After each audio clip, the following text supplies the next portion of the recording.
Hello, everyone, and welcome to the stream. So happy to have you all. My name is Obsidia, and I'm the DM of this campaign, Nexus Forlorn Legacy. As is tradition, we're going to be doing round-the-table introductions before a brief session recap, and we jump right back into the action. So, without further ado, we have Beatrix. Hello, hello. My name is Beatrix Funny. I am a VTuber that does a bunch of stuff, I guess, but my specialty tends to be in roguelikes, digital artwork, and RPGs, both tabletop and digital. If you're interested in any of that, I hope you'll swing by sometime. Would love to have you. Who do you play? Right. I always forget one thing or another.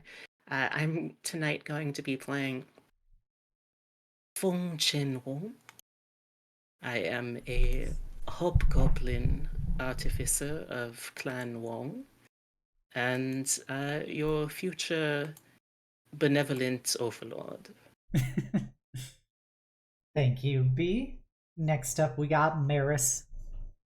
Hello everyone, I'm Meris Aurum. Ordinarily, I am a Celestial Dragon VTuber specializing in storytime streams. We're currently reading through Homer's The Odyssey, so if you're like me and you have Epic the Music brainworms, stop on by, it's a great time. But generally just enjoying all things books and literature and media literacy. But as per the usual on Monday nights, I chuck my brain cells straight into the garbage and I play Soleil, the party's hot pink tiefling fae werewolf himbo, and it's a great time as always. Thank you, Meris. Yes, we're always happy to have another pink tiefling in our lives.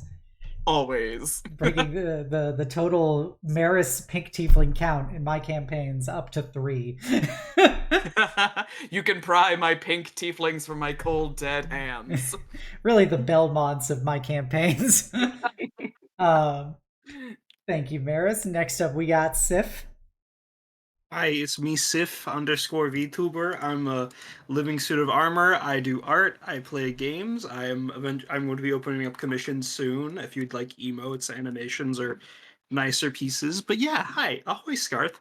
But yeah, I am here to play as Nafisa, cute little stoneborn Drake Warden Ranger with her pet dog. She is a dog. It's Nyx. Hi. We love you. It's my favorite Nafisa catchphrase. She is a dog. She is a dog. She is they. She is. They are she. They are she. Sheems. Thank you, Sif. And then last but never least, we have Lily.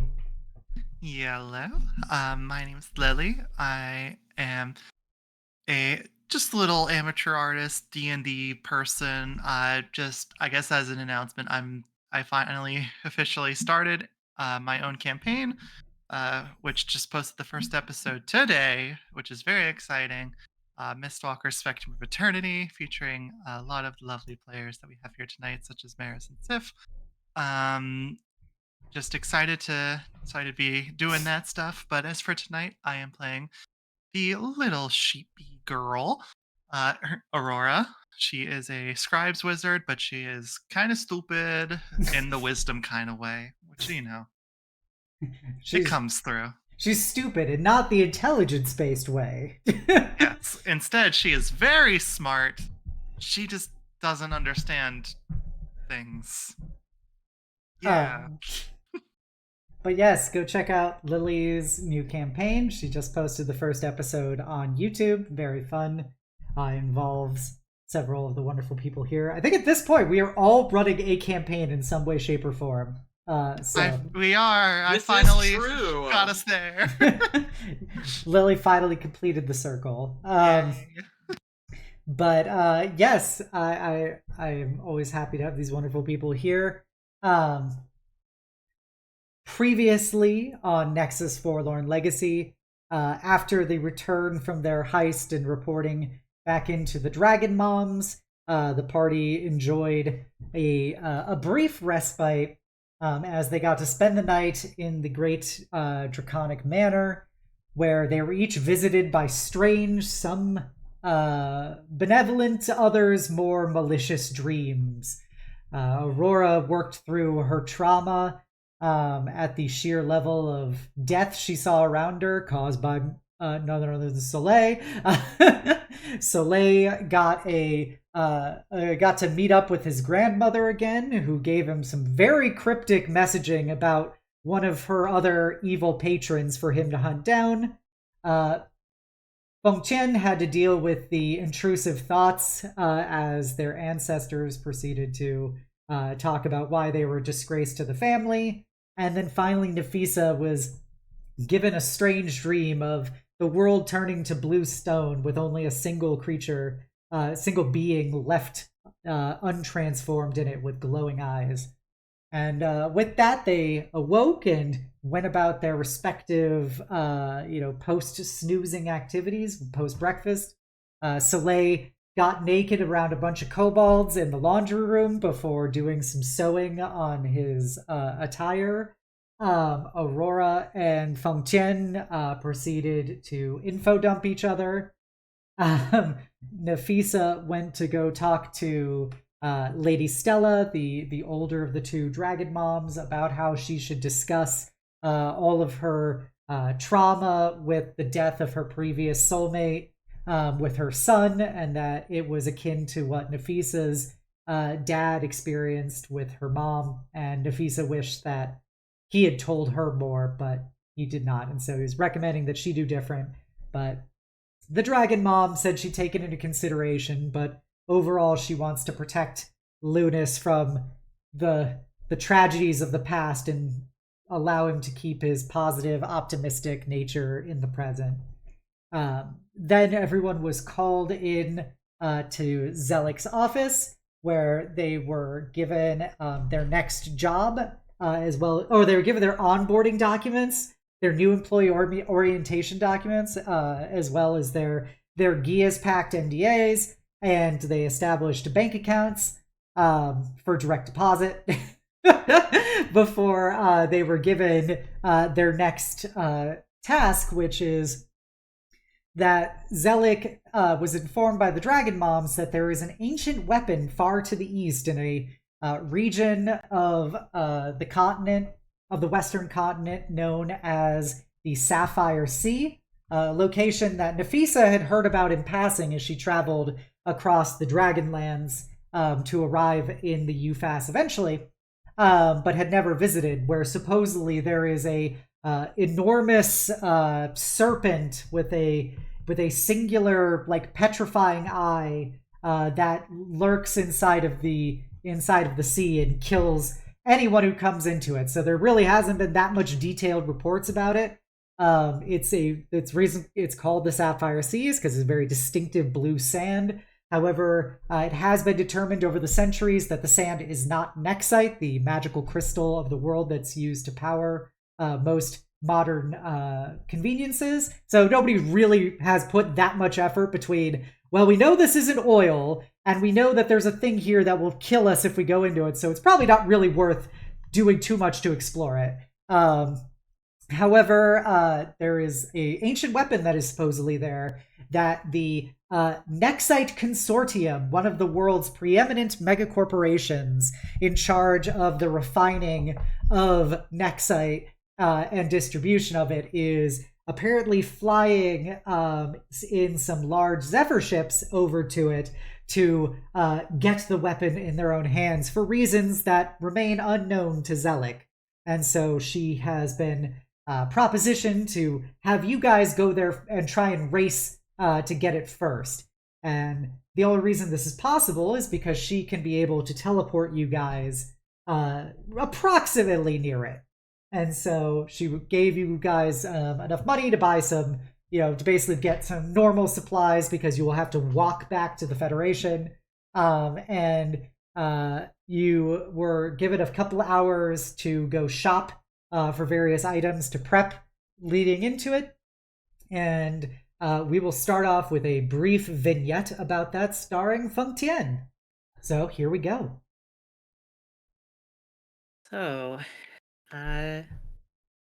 with the knowledge that we're going to be going up against one of the more concerningly powerful superpowers in the setting, and also because I wanted to circle back with her, she's going to be taking her professional rock expert, Nafisa, out to look for a particular magic item. Specifically, a stone of good luck. Sounds good. Go flag down your girl.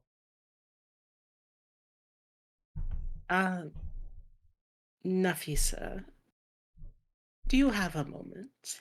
I have many moments. Yes, Feng. Would you like one? Yes, actually.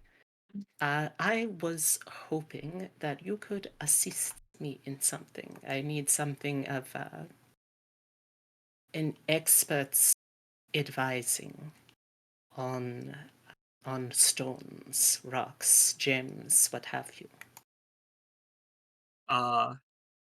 So I have stone scales, but I am not like a mason, as the people say, or a miner. I am of age, so I may not be the best pick for this. That's quite all right. I still trust years of casual experience over my relative lack thereof. Okie dokie. I'll bring Nyx to Nyx's very good scent. Do you know where we'd be looking? Like, are you buying a stone? It was really weird seeing some stores that sold rocks. You know, you could just pick one off the floor, but you know, or do you mean like a magic stone? I haven't been to a proper magic item shop yet. Magic stone. Or at least a stone that is strong enough that you think it's magic. Maybe it's not. I do not know. Isn't that just the nature of luck? I will explain my thoughts on stones when we go to the place that sells you the stone. All right. Wordsmith, could you please craft us a magic item store? Okay, since you are in the upper spires of the great city of Vennonia, you could actually go to Zelik through some of the kobolds could tell you that there is a very like high end like boutique mall in their area that's places that would have like a Rolex store next to like an Aston Martin store kind of thing.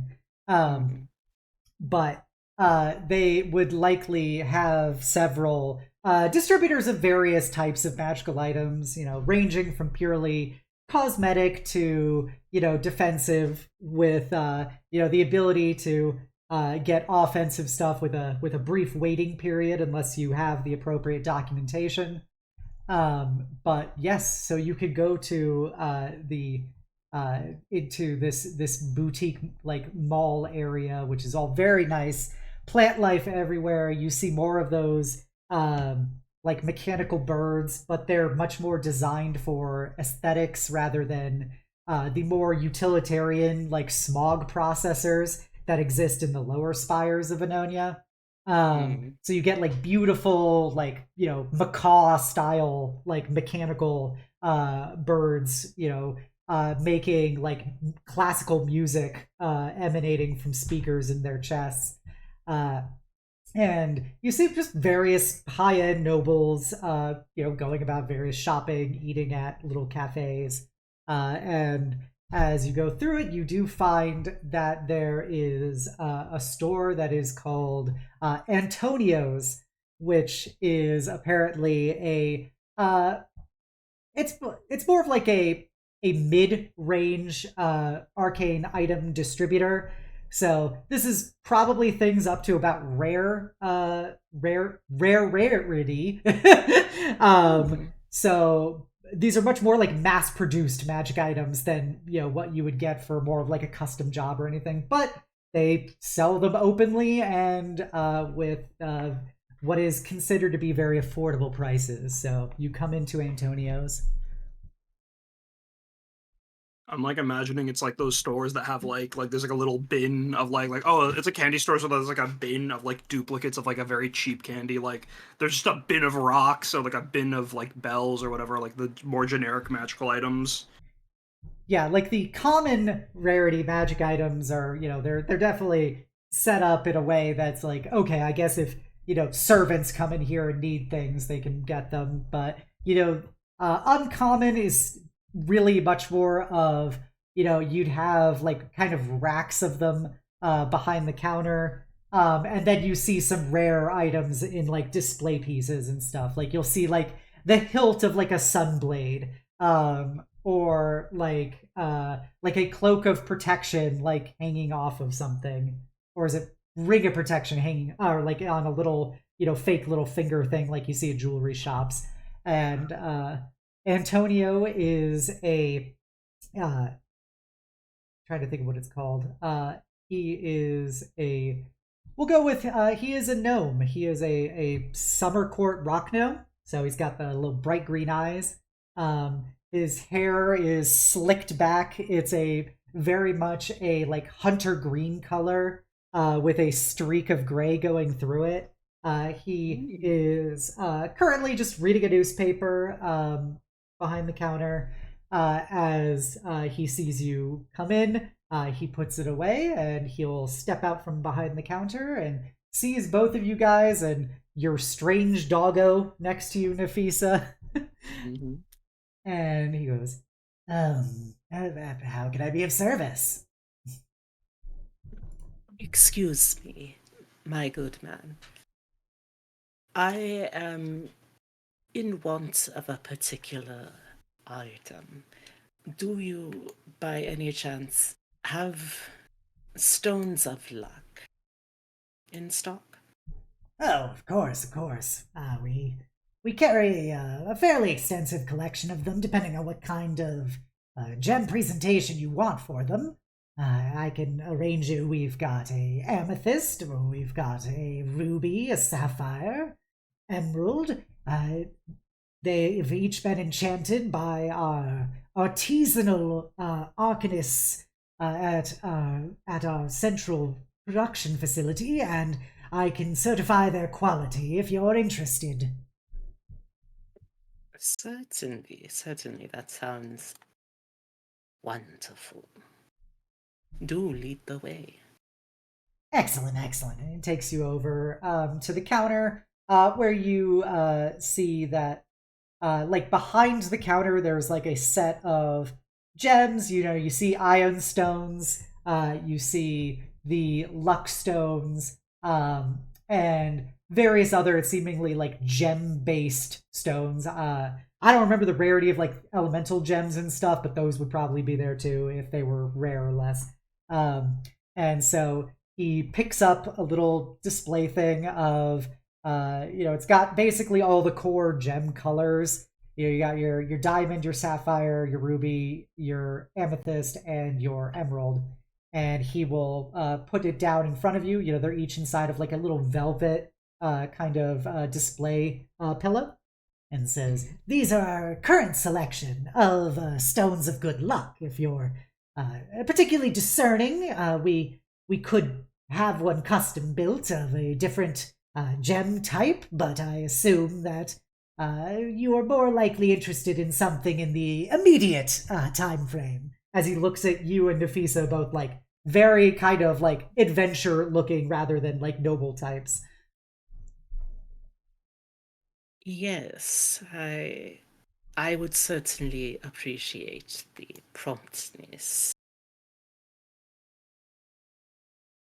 Let's see. Nafisa, if you would be so kind to give me your professional opinion. I've never been much for aesthetics meant to please others. Mr. Antonio, is it okay if I touch the rocks? Yes, I would, of course, say that, please be gentle and if you try to attempt to engage in any kind of attunement process, of course, we will have to notify law enforcement in addition to our own store's defensive policies, but you are welcome to interact with the merchandise. Oh, don't worry, don't worry. I understand the rocks are very special. I have them growing out of my skin. And Nafisa's going to grab some of the rocks and feel them out through her fingers, and how different ones are smooth, some are more natural and raw, some have clearly been to a polish, and then she's going to set them down and look at Feng and go, so you said you wanted ones that were aesthetically pleasing to others? Yes, well, I certainly value the ability to feel my own best. I think it important that I'm able to convince others as well, which in turn requires that I consider more than just my own comfort and power when it comes to presentation. I mean, Nafisa's gonna take her knapsack out and then just like slowly pull out like the various things that she's like picked up on her travels, like the jar of prismatic sand and like stones and sticks. And it's like, well, I mean, I don't know about pleasing others, but I do know if you see something that makes you feel good, you should take it, especially if it, makes you feel good, right? Like, it doesn't matter how smooth or shiny a stone is. I mean, it's more lucky if it means something to you, right? And then she pulls out this like one really ugly looking rock. It's like brown and cracked, and it's somehow still musty and wet despite how long it's been in Nafisa's sack. It's like this one made me feel very lucky. I got it near the shores under Venica. Mr. Jacob said it was silly, but it was a secret for you and me, and so Mr. Jacob doesn't take it. She like twists it open, it cracks like a coconut, and you can see an ammonite inside. So, Fun, these stones, I'm sure they're all good. They're all magical. They smell right, and I don't even have to taste them to check that. But, um, it really is how you want what you want. It doesn't matter what other people think. It's your lucky stone, and if you want to share your luck with somebody, well, it's like you're giving them you as a rock, so it's got to mean well to them.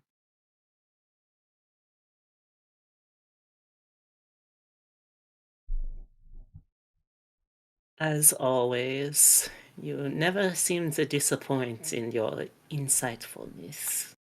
Mm-hmm. I think she rummages around a bit, and I don't know if it's necessarily a ruby, but I think that there's definitely some more red tinted gem. Maybe something like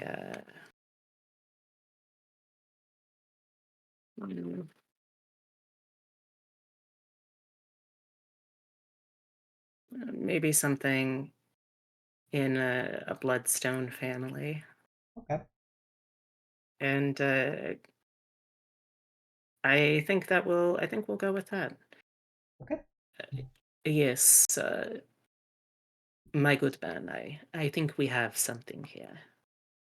Ah, excellent choice. I know many here usually go for the more flashier gems, but I can find a certain level of appreciation for the more rustic tastes that come with the bloodstone, and I think that it'll be quite suitable.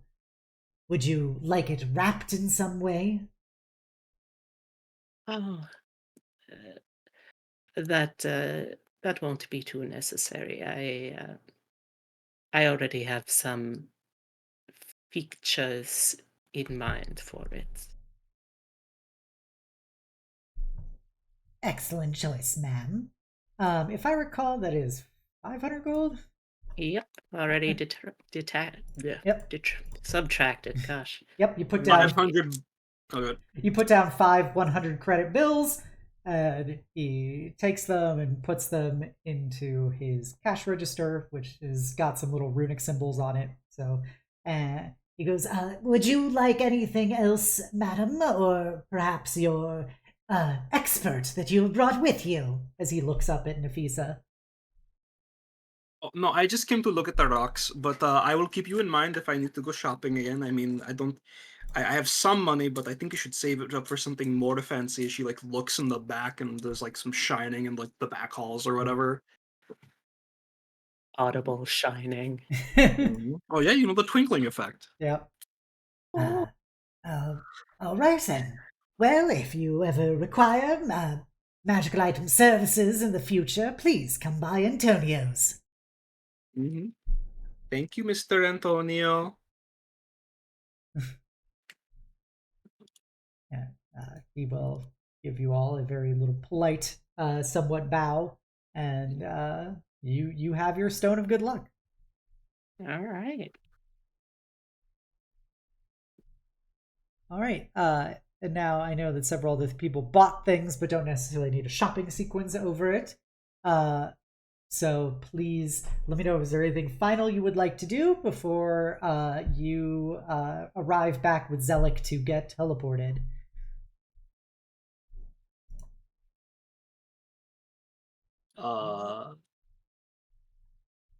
I was just gonna say I'm good here, so. Yeah, same. I mean, like, if there's any like minor interactions, Nafisa is still going to like occasionally stare at Soleil with a worried look. Your trusty murderer. Why? What do you mean? She like just pats him on the shoulder and looks looks like with pity. He's like, it's okay. We can talk later when we're off the job. It's okay. I mean, what? I mean, yeah, we can. Why do you look like that? We can talk later. It is requires many words, and we do not have time for many words. Okay? Oh, okay. I see what's going on here. Okay, all right. Yeah, we'll talk after the job. You have very good eyes, Soleil. Never has one man so wildly misinterpreted something. But yeah, so you guys will gather your various supplies. You already have a bag of holding, so you get a bunch of like food and camping things to put into it. Since it will be probably several days to get back to the city of Thyricum in the Ravennan Imperium to get a boat to take you to Vennonia. So this is probably in total is going to be like a week and a half like return trip from the Sapphire Sea. So you're given lots of provisions and the expense money to pay for your your boat ride back and everything. So without further ado, you arrive back with Zelik as all the kobolds finish provisioning you, and Zelik goes, "All right, if there's nothing else, I will take you to the circle, and I can begin the ritual to transport you to as close to the Sapphire Sea as I can."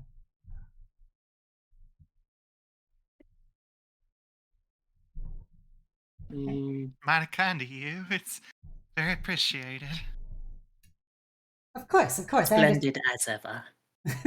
I understand time is of the essence. So, she, leaves her office and goes into a different room of the house where you see that there's various arcane wards that she says some words in High Draconic and they stop their various protective elements as the doors open, and you see that there is several dragonborn and lizard folk guards in this room, very heavily armored and armed, watching over what is a large magic circle drawn in the center of the room with various high draconic runes carved around it, various arcane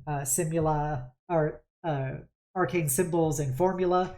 And she goes, "All right, so while I myself have never been to the Sapphire Sea, when we began to learn of this, we did have some agents in the area leave an item there, which I was able to scry on. So I believe I can get you probably within a few miles of the sea itself. So there will be some walking, unfortunately." That's all right. Nothing we can't handle. Mm. So what are like the chances of us like fighting the big thing in the Sapphire Sea? I would probably account for it happening. Um, there is, of course, the chance that it does not see you or anything, and you are able to find the weapon and bring it home without incident. But the various stories and legends surrounding the sea would indicate to the contrary. I just like ideally I don't want us to fight. Like God forbid Aurora gets a little sand on her, but Soleil, think of the bragging rights. I can I know. handle a bit of sand. Is it kind of wrong that I'm hoping we run into the giant worm? I don't blame you. I think we could beat it. I think we could. We're setting up for an awful failure. Yo, you acting like I haven't been out in the field by myself before. I'm fine. Oh, Aurora. Oh, simple Aurora. This is not like a city fight. This isn't like a car chase. This is the desert. This is the worm, the creature. I mean, I've traveled on my own for a year. Out in the wilderness, it's fine. Yeah, no, we'll be fine. We'll be fine. We'll be fine. But if we have to fight the big thing, I mean, be careful, okay? I appreciate you thinking of me, but I gotta believe in myself, I think. You have friends looking out for you, and you are looking out for us too. Okay. I think we're all ready to go.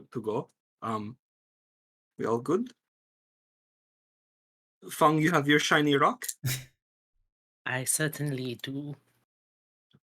Excellent. Been added into the head of one of her hair sticks. Oh, that's cute. I like that. Soleil, what's your belt look like? Yeah, buddy. Performance enhancing, huh? Yeah. Yeah. Your steroids, your belt of giant strength. Yeah. I like to think as he meandered through the city, he found himself a goblinoid artisan. So it still has a lot of the to us in the real world, a lot of the Chinese aesthetics, and like imagery and embroidery, and it feels very, very comforting to him to have purchased something of goblinoid culture. I love that. Yeah, so you could have a nice like black kind of like like one of those thicker like I'm not saying like a WWE belt, but like one of those more sizable belts, but it's got like in the gold like filigree various goblin characters kind of emblazoned on it, and they're basically words translating to strength and honor. It's one of those like supportive weightlifting belts. Yeah, basically. that's kind of what I imagined, but like really fancy. Black Really leather fancy. and gold filigree kind of thing.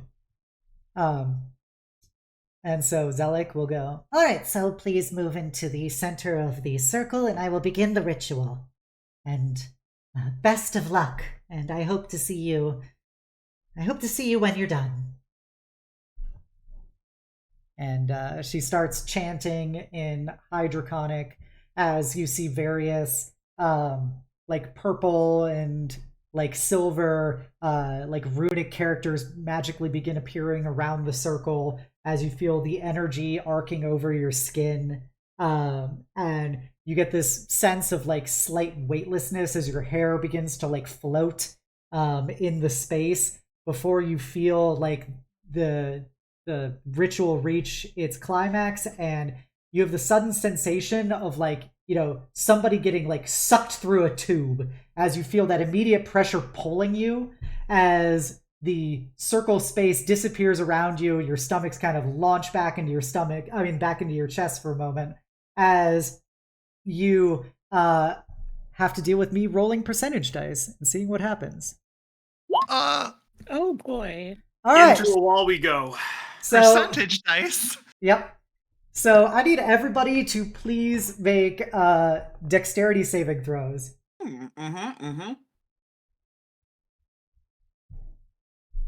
That's a 9. Fuck. Ooh. I got a 23 myself. Do you want me to roll Nexus as well? Yeah, you don't need to do for Dix. So everyone but fucking Nafisa blinks in, and you're basically like, 10 feet off the ground. Apparently this area was like a slight cliffy area, and so you appear like 10 feet off the ground where the item was, and you're like right off of the cliff, and you fall, and you're all able to like superhero kind of land catching yourselves, and Nafisa just face plants into the ground, and then Nyx lands on top of her.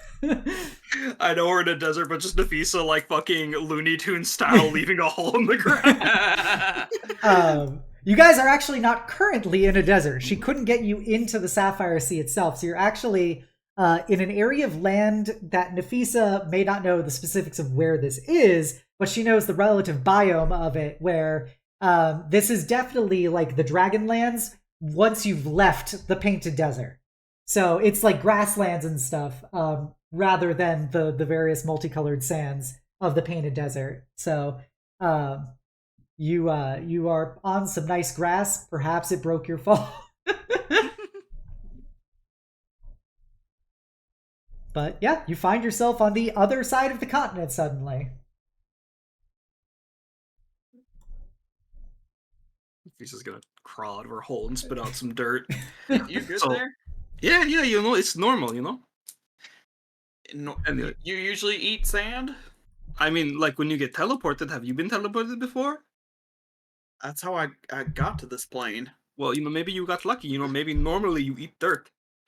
I mean, teleportation as a whole on this plane is not exactly the most common thing. Exactly. So next time, I will watch out for you guys so you don't eat dirt, okay? Also, Soleil teleported into the back of our car last time. That is true. Man, I guess I got real lucky. Yeah. So, do we know which way we got to go? Do we see the weapon? Make a survival check. Whoever can make survival, or you can pick one of you to get advantage on it if two of you can do it together. It I ain't don't me. suppose Does you anybody happen to proficient have in a it? favorite terrain? Me. I'm proficient in it, me. Okay, so do you want Nafisa to spearhead it and assist her? I assist will. her, or I will. both roll separate? Yeah. I will. Yeah, I will we'll- give advantage to Nafisa. What is you your sure? favorite? Did you pick the favorite trait, or did you opt out for another ability? I opted out for the other Okay. thing that Okay. is more Isn't it like the favorite enemy one? The D4 no, damage or whatever? no, that's like favorite foe Oh. versus favorite enemy. Oh. The Did you just get like 10 feet of movement? yeah, there's 10 feet of movement, choose bonus. Yeah, there's nothing about like exploration RP in the new one, which I guess makes sense. I'm an unsurpassed explorer and survivor, both in wilderness and in dealing with others on my travel. There's my flavor text. Okay. All right, I'm gonna roll this. Roll with advantage. Okay, all right. So just click the button. That's a 22. All right, thankfully you can see in the distance. There is what appears to be a large, probably body of water. You see blue in the distance, a couple miles away, probably like, I don't know, 3 or so miles. But you have a pretty good sense. You know exactly where to go to get there. So they did a pretty good job getting you as close to the Sapphire Sea as possible. Soleil, you see that, right? Right? Mm-hmm. The blue is the Sapphire Sea because it is blue, okay? So Got we it. should Blue we should go sapphire. that way. Yep. We should go that way. We should keep an eye out for... Actually, I don't know if there's any wildlife here. We might need, like... I mean, yeah, there's that, but, like, if we get hungry, I don't want to eat the worm. Worms poop and eat with both mouths? I And she, like, slides down the dune. I don't like that fact. That's a rock fact. That's a rock fact. Can we not give those facts? All right. So yeah, you begin the trek. It's 3 miles, so you take, depending on what pace you guys feel like going. It could take you like an hour, or you could fucking blitz there. I think we take our time. Okay. Yeah, That's a random conserving question. energy. Just for flavor. How hot is it? Currently it is you guys are at kind of the height, or no, you're at the tail end of summer. It's approximately like an August-ish. Um, and this is pretty much open grassland near desert. So I'm gonna say it's probably in the 90s. Whew. It's Oh, it's quite hot warm. for a sheep. Yeah, you feel very furry right now. You need to be Yeah. sheared. Are you okay, Aurora? Oh, it's fine. It's just a natural fur, It's a bit hot, Mm. Oh, bit sweaty. it's important to wear like head coverings and stuff. Do you want to like borrow some cloth I have? I can give you my scarf if you want. Oh, that's mighty kind of you. Here. Gladly. And Nafisa's gonna like wrap it around Aurora so like, she looks like a desert traveler. Got a So little she doesn't like headscarf. melt. Mm-hmm. Take very good care of it. It was my mother's. Oh, I will. I will. Mm-hmm. I trust you. Um, and as you guys do your walk, it's warm, but mostly here it's a dry heat. There's not a lot of wind or anything.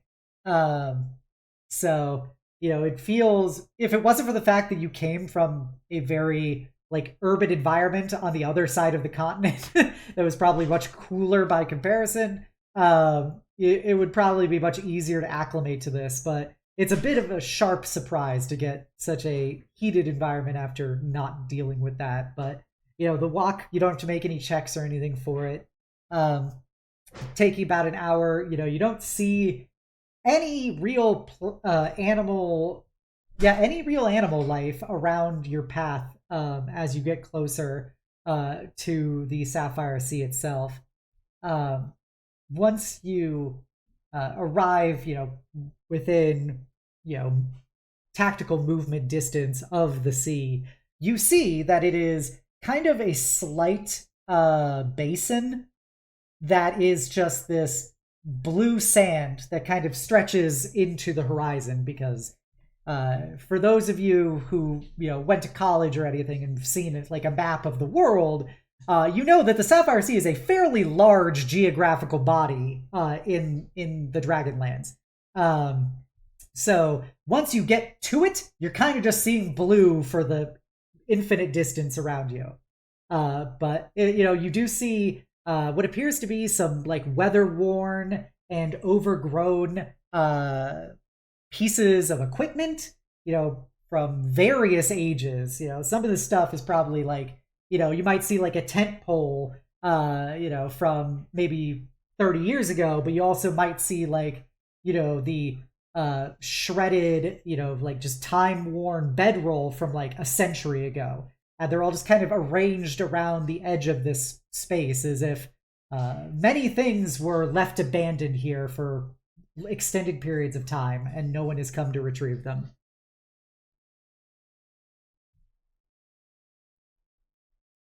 Mm. Does this remind Nafisa of her dream, like this shade of blue, like everywhere? Uh, it's similar blue. It's not like the exact same blue, and it's not solid. These are definitely like it looks like sand rather than solid stone, which is what your dream was. But yeah, it's just if you were more worldly, but like Feng-chen and Aurora would like know this stuff looks a lot like Nexite, but everybody's told you is definitely not Nexite.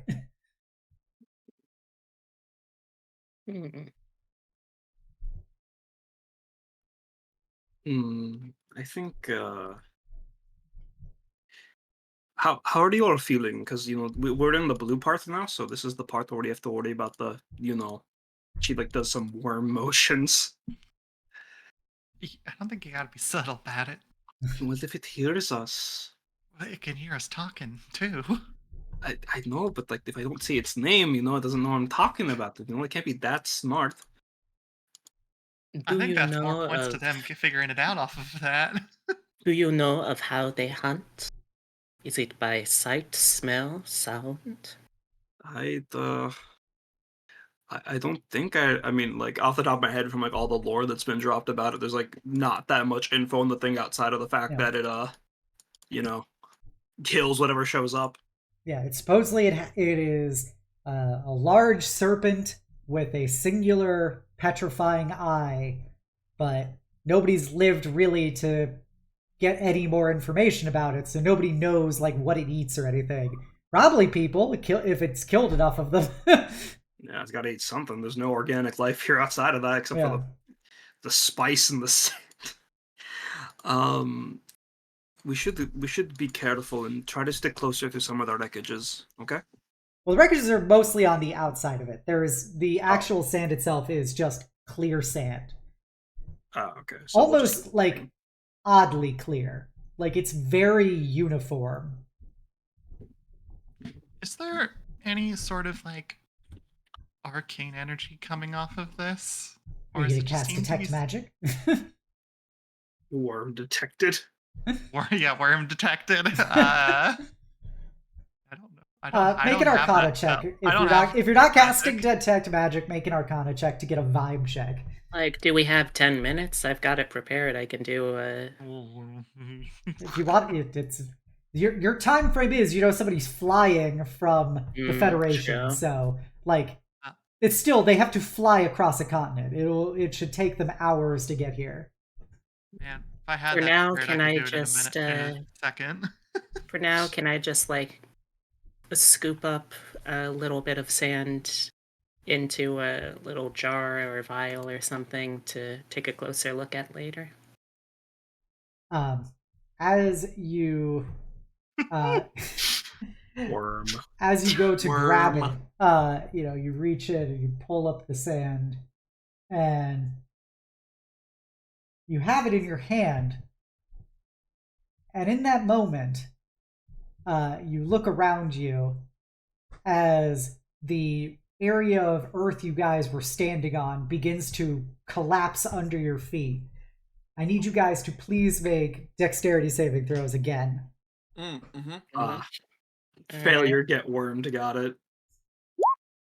14. 23. Okay.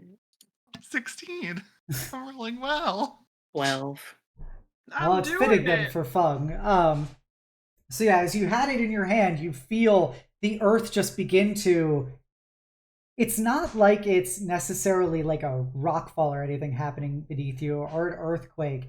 It's like the earth underneath you is just dissolving below you as you guys tumble into the overall blue desert itself, as the area of land and the bits of debris that were around you are just, disappearing below your feet. And as you fall, those of you who got below 15 are prone on the ground, and you see in front of you this enormous shape of the sand begin to rise. And the odd thing about it is, it's not like it's something emerging from the sand. It's as if the sand is forming into this, as looming probably 40 feet in the air is this incredibly long, metallic worm with this great, horned, crested, metal plate on its head and a singular, blue, lens at the center of its face. Armored plates going up and down its bodies with strange symbols on them. And you see that there's, pulsing, energy seams going up its spine under also thoroughly armored plates.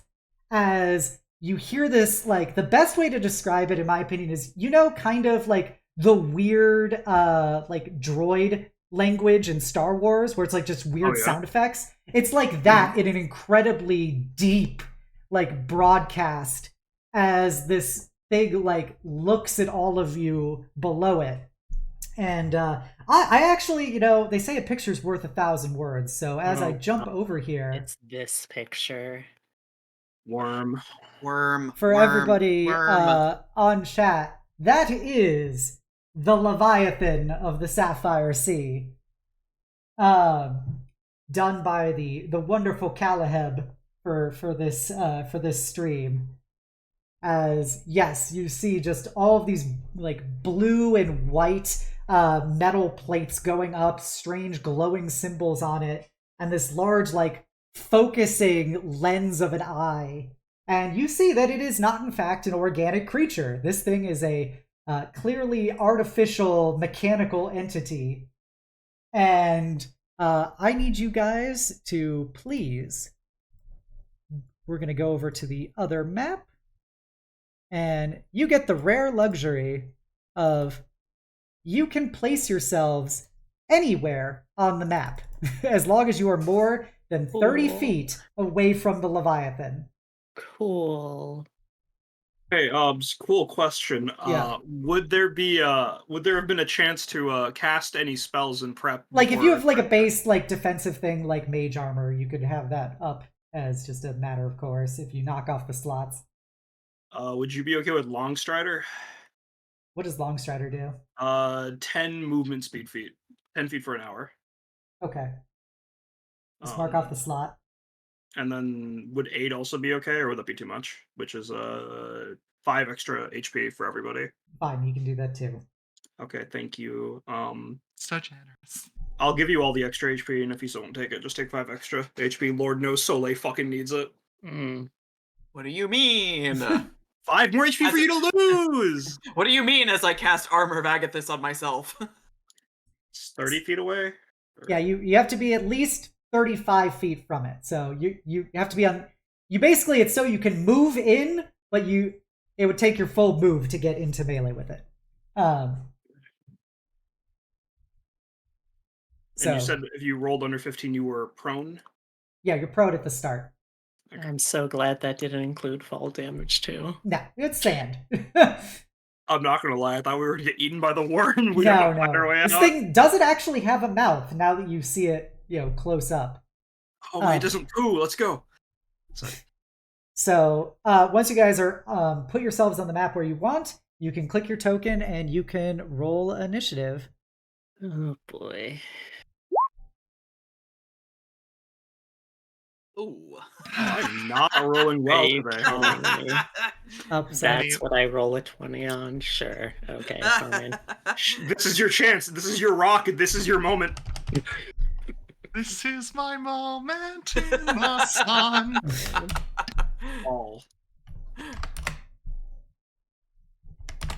Okay, and so Nafisa, you can go before it. And I'm going to turn on some music, so guys, let me know if it's too loud or too quiet.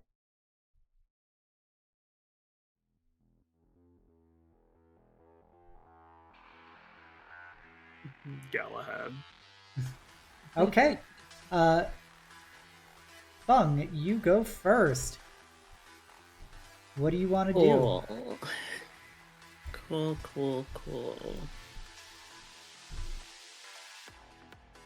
Oh, this fucking sucks. Let's see.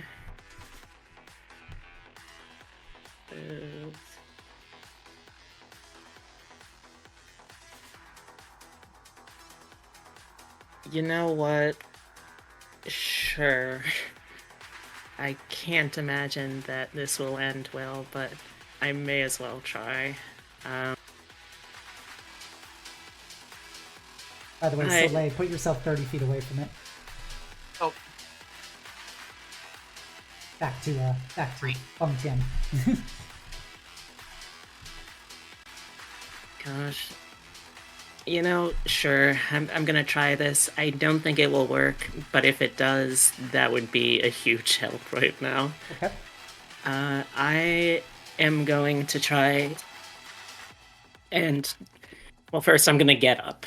Actually, so that's the first thing I'm gonna do, yeah. I would like to not be lying on my ass for this. And then I would like to... aim. I aim a finger at it. It's sort of like I'm trying to judge distance, that kind of L shape you make with your fingers to approximate that. And then And then my hand folds down and slides out of the way once I have a good idea of it, to have the mana reactor exposed so I can fire off a spell. And I would like to try and hit it with Levitate.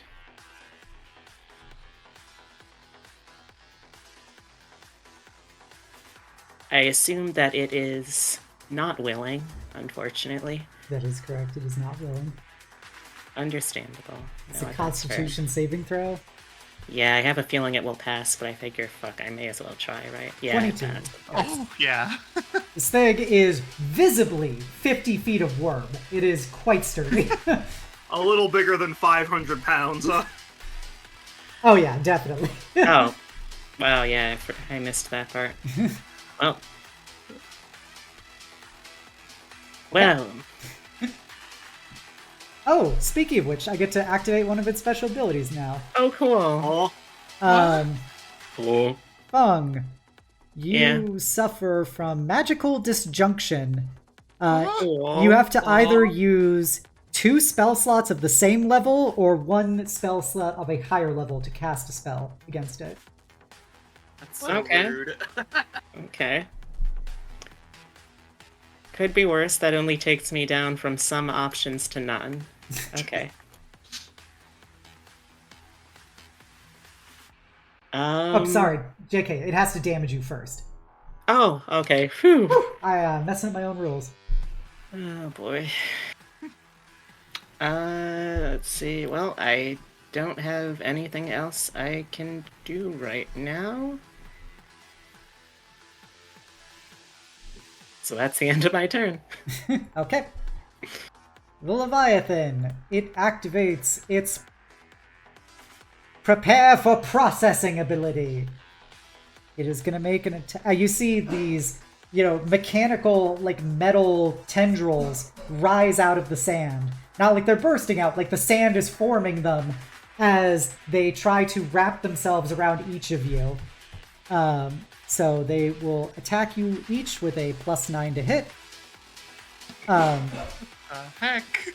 Which is Tentacle attack. which is going to be advantage against anybody who's currently prone. So I'm going to start off with Feng-chen. So this is Fair. +9, so that is a 23. Oh, wouldn't you know it? A 23 just hits. Okay. Whoa. The tendrils wrap around you full on, wrap Actually, around you. Yeah. You know what? Fuck it. Shielding that. Okay. Yeah, the tentacles try to wrap around you, but you activate your arm-based force field, and they just bounce against it ineffectually before they just disappear back into the sand. Soleil, nat 20. Thankfully, it doesn't do any damage. So, you are currently restrained. The tendrils can be damaged, by the way. You can try and break free, doing an escape attempt, or you can try and destroy the tendril. Either way. Aurora. That is a total 22. There's nothing a shield can do about that. With that, you hit my AC with just the 13. Okay. Alright, so you're currently restrained, and then Okay. Nafisa, are you currently prone? Yes. Oh, it needed that. That is a total 20 to hit you. Yes, that hits. Okay. And I guess the dog should count too. Yeah. Alright, so it hits That's 4 leg. everybody Oh, no. but Feng is currently restrained. It literally has you and your little dog too. No. Wait, if it's restraining us, are we in melee of it? Just curious. It's it's the funny peculiars of how this thing works. It is technically you are always in melee with it. By being on the map, you are in melee with it. Oh, it has range, but we still have to walk up to the main head to do damage. Okay. Yes. I was imagining it was shaking the sand to sand pit us. No, it is these weird tendrils are forming out of it. This worm does not have visible tendrils on it. These are seemingly like being created out of something else, maybe, but they are rising out of the sand and just wrapping around you. They look very similar to the worm, but they don't share the same body type. You know, I was worried for a second when you said, "Oh, it does no damage," that I was wasting it. But no, I'm really glad that there's at least one party member who's not restrained right now. It's you.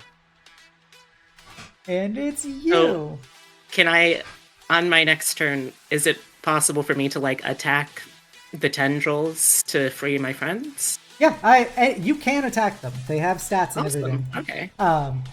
So, Aurora, you're currently in bondage. What do you do? It doesn't seem like these tendrils are trying to hurt you, but they are definitely firmly holding you in place. Yeah.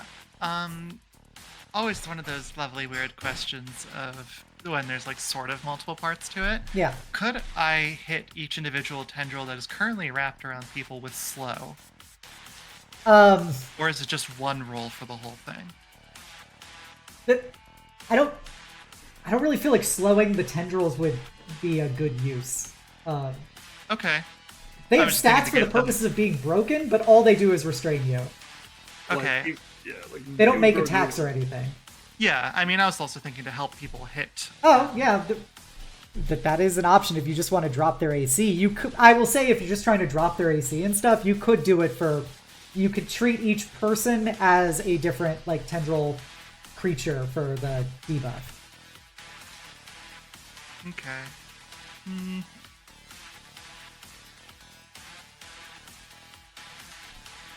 Then I'm gonna do... God. I'm just thinking about how I'm currently restrained. Yep. How are you currently restrained? Is it like Shibari? Is it just like... It, No, Soleil's in Shibari. It wraps Soleil itself saving around us your from the legs phantom. and then like basically does the full Nelson thing where it wraps around like your shoulders of your arms and stuff and around your stomach. But it is, aside from that, it is not like a full-on Shibari process. Dang. Sorry. Maybe in your heart. If only Maybe not Yulia was warm. here. This is Yulia's boss. Oh, so gonna add that note to Cursed Strahd. Alright, well. Either way, I think I'm gonna not do slow, but I'm going to start my turn off by casting the Minute Meteors. Okay. So that's my action. Bonus action. Is it possible to hit the one below me without, like, hurting myself in the Because it dexterity has, what, saving like a throw? 5-foot AoE? Yeah. Yeah, I can say you could throw it in such a way. If it's an Okay. attack, is it an attack roll or a It's saving? they make a dexterity saving Okay. throw. Yeah. Let me see. Well, these things are not very dexterous. I think I might beat that 0. Yep. Okay, so it'll be 10 thunder damage. We'll start with thunder. Okay, let me just double check their HP. It is not quite dead. God damn it.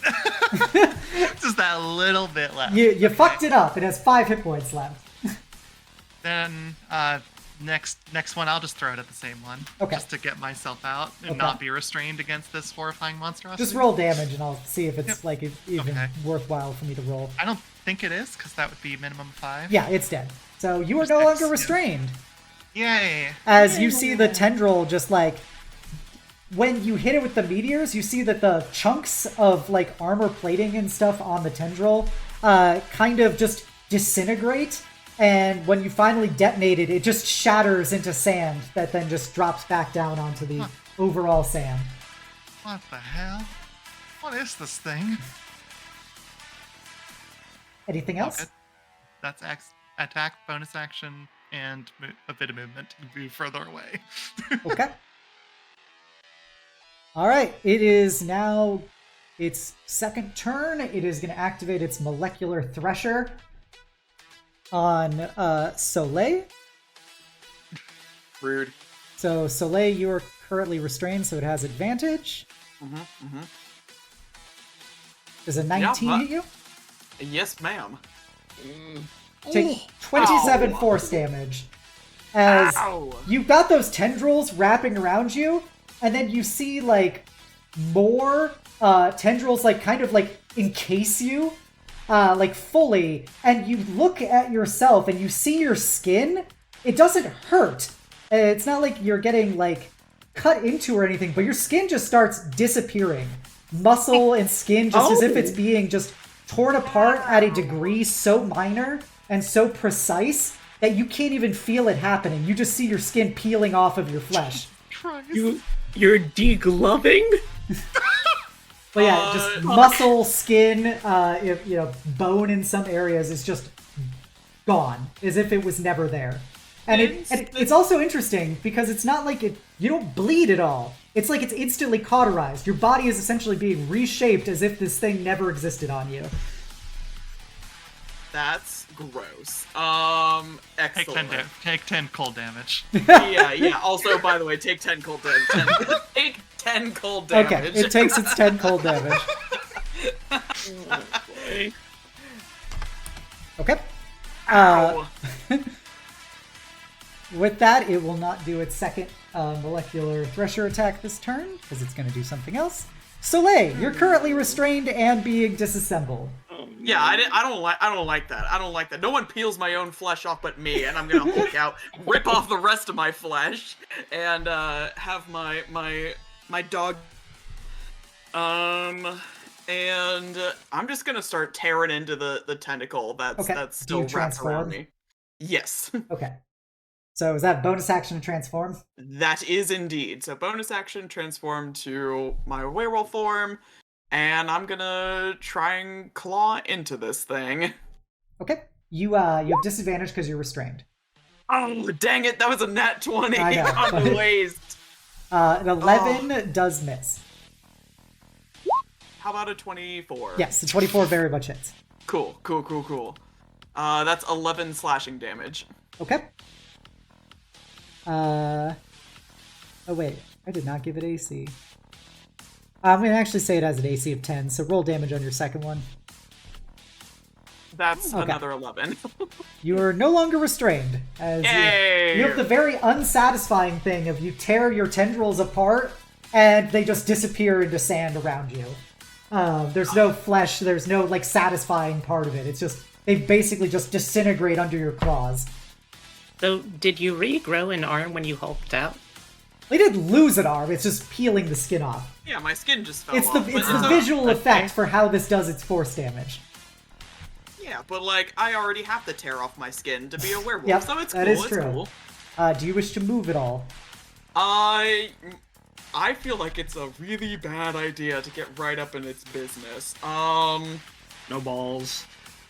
Got him. I mean, yes, factually correct. Yep. That is true. I think...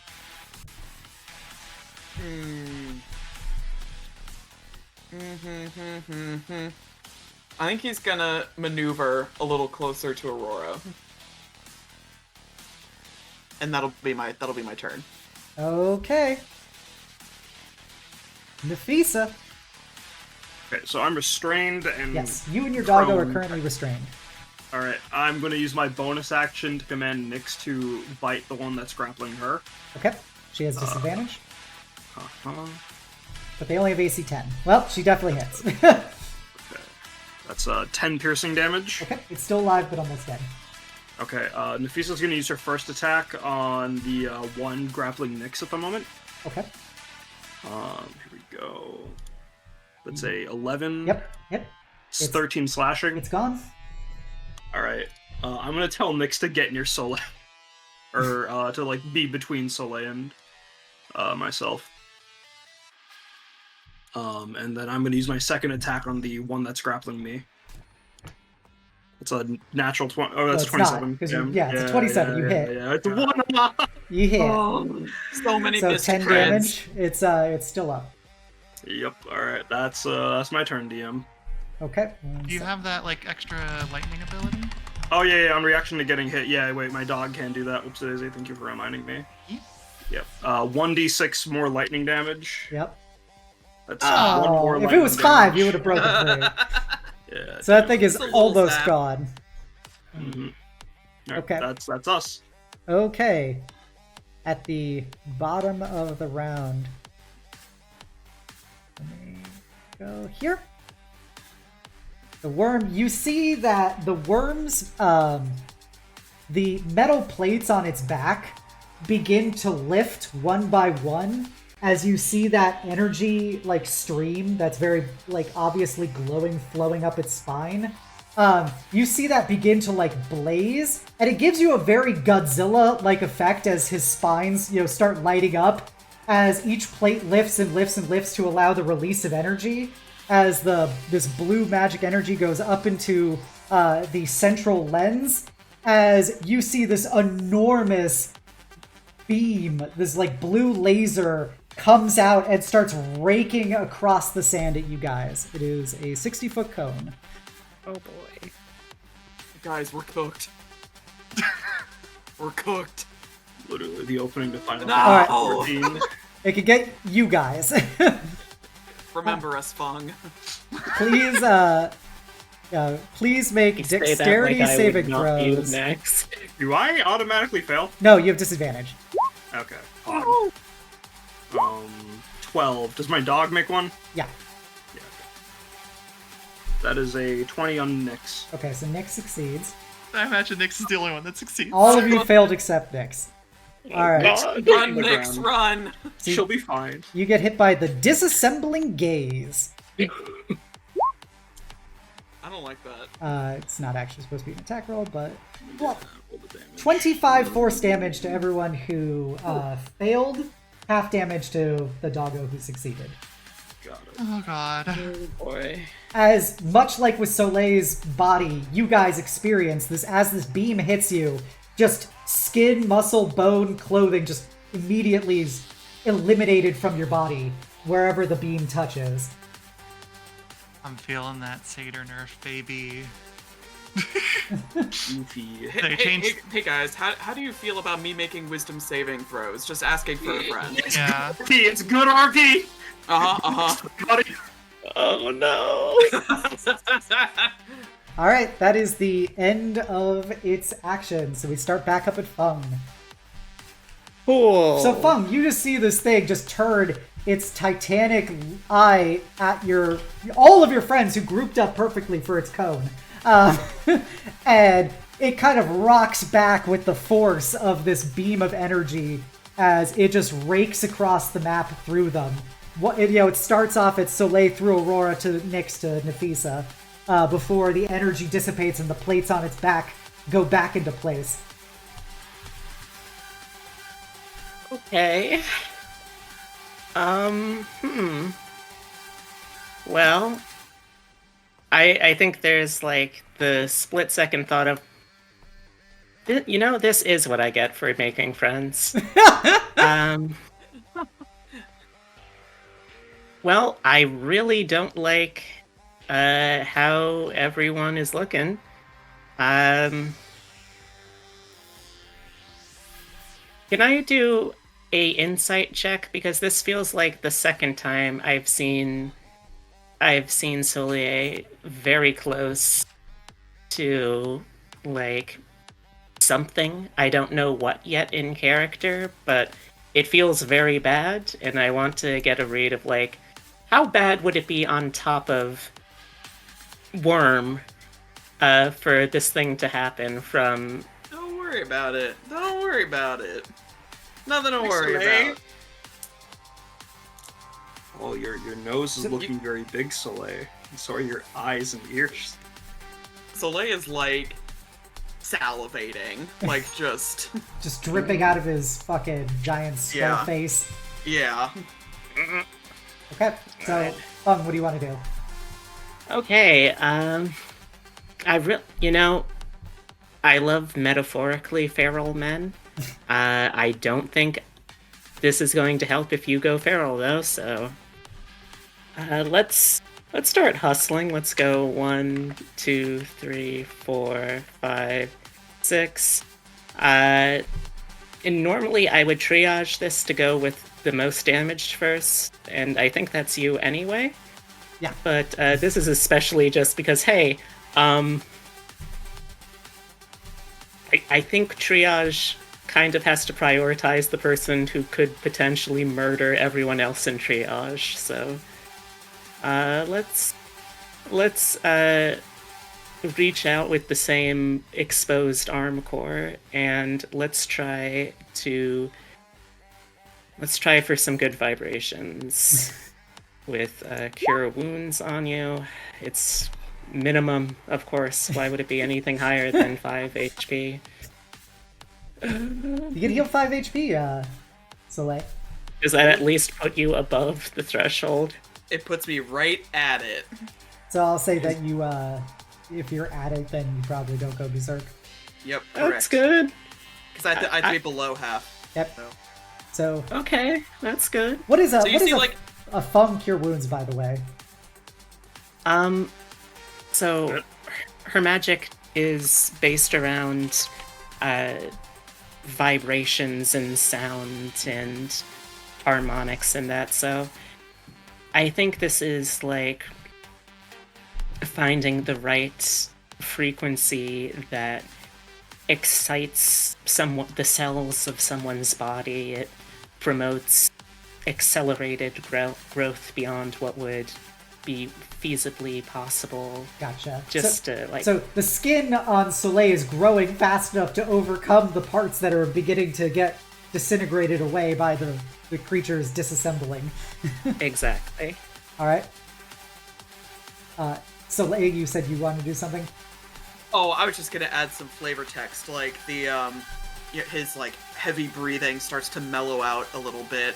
The glowing eyes from within the skull, the color softens a little bit, not quite so piercing. For now, for the moment, he seems a little more chill. Calm yourself. We have big problem. We do not need a second big problem. No, babe, I got this. Did you just call me babe? End of turn. Alrighty. Creature is gonna roll to see if it gets its gaze back. It does not. No gay for you. Aurora, what do? You just got fucking blasted. I most certainly did. First order of business. The one that is currently wrapped around Nafisa is low. It has correct? 4 hit points left. All right, then I'm gonna throw one meteor at it. Okay. Yeah, it technically could survive that. Yeah. That is. Oh, it doesn't have DC. advantage, but yeah, it's still 15. That's the DC. So it survives. It is 1 hit point. Of course it is. I'm sorry, like I know. It's You're just like. good. It sucks. the thing has a -2 dex save. Like, Yeah. Then we'll throw another one at it because we gotta get her free. okay, I don't have to roll. It Free did me. advise free your girl. It's dead no matter what. So I'm not Yeah, rolling. I So. say, I'm not rolling damage either. Okay, so you are no longer restrained, Nafisa, as these I am thunderous blasts evaporate the tendrils around you. Yippee. Okay. Main action.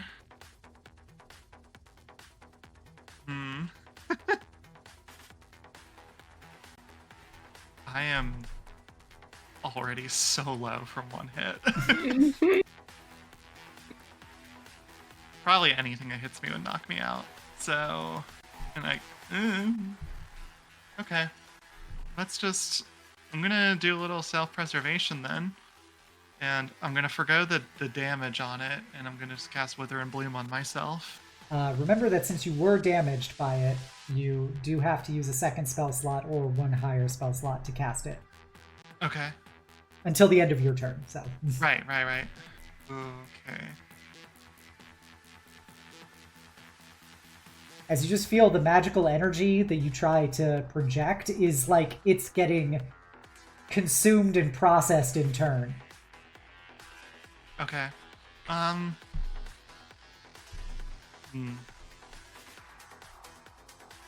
Then I think I'm actually going to sort of take my chances then. I'm going to move over to here, try and get away from the cone. And I'm just going to use 2 first-level spell slots to cast a chromatic orb at it. Okay. What element? We'll stick with thunder since she's confirmed at least that works. And Okay. given that this is a weird thing, like kind of construct, that makes sense to her. Okay. 17 to hit. That hits. Okay. For 16 thunder damage. Okay. Yeah, your thunderous blast does impact it. You see some of the armor plates like dent in from where it impacts, but it is still very much up and trucking. Yeah, and I just want to flavor a little bit that just even Aurora is just bleeding. Or she's not bleeding, because as you said, Yeah, cauterize. yeah. But just like kind of definitely gripping her side a little bit. There's a moment of like, like I did it, because the chromatic orb is what she tried to cast with the professor, or the archmage way back. Aww. So there's a little bit of pride shining through the pain. We love that for her. Now time to kill her. Yay! Oh no. JK. Is there anything else you're gonna do? Action bonus action movement. Okay. The Leviathan. It uses a molecular thresher attack on Feng-chen. Now you're just being petty. Yeah, that'll hit, surprisingly enough. 21. Do you wish to shield or anything? Well, I'm the only one in the party that has healing spells, so... I think I just gotta take this. Okay. You take 25 force damage as you get wrapped up in, once again, like just tendrils form like almost like a flower reverse blooming around you as you feel just like micro incisions happening all over your body, just breaking down your flesh and armor and clothing before the bloom, like, then, shreds off of you and dissolves back into sand. Okay. I'm at 18. Soleil. Alright, I think I'm about to do something real stupid, y'all. Go charge him. Yeah, let's. He's just gonna nod his thanks to Feng and bolt up, like just on all fours, running. Shoot. Okay. I like to think that he kind of like climbs along the metal plates, and he is just gonna start like tearing into it if he can. Okay. Make your attacks. 18. Hits.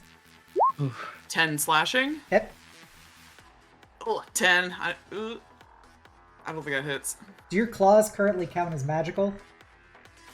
I don't think. Good question. I think Uh, that's Bloodhunter happened at rules. 6th level. Yeah, it's 6 Okay, with then. Bloodhunter. Ah. So yeah, your claws does not seem to be getting as much purchase against this thing's hide as you would expect. Boo. But yeah, one the doesn't second hit. attack missed.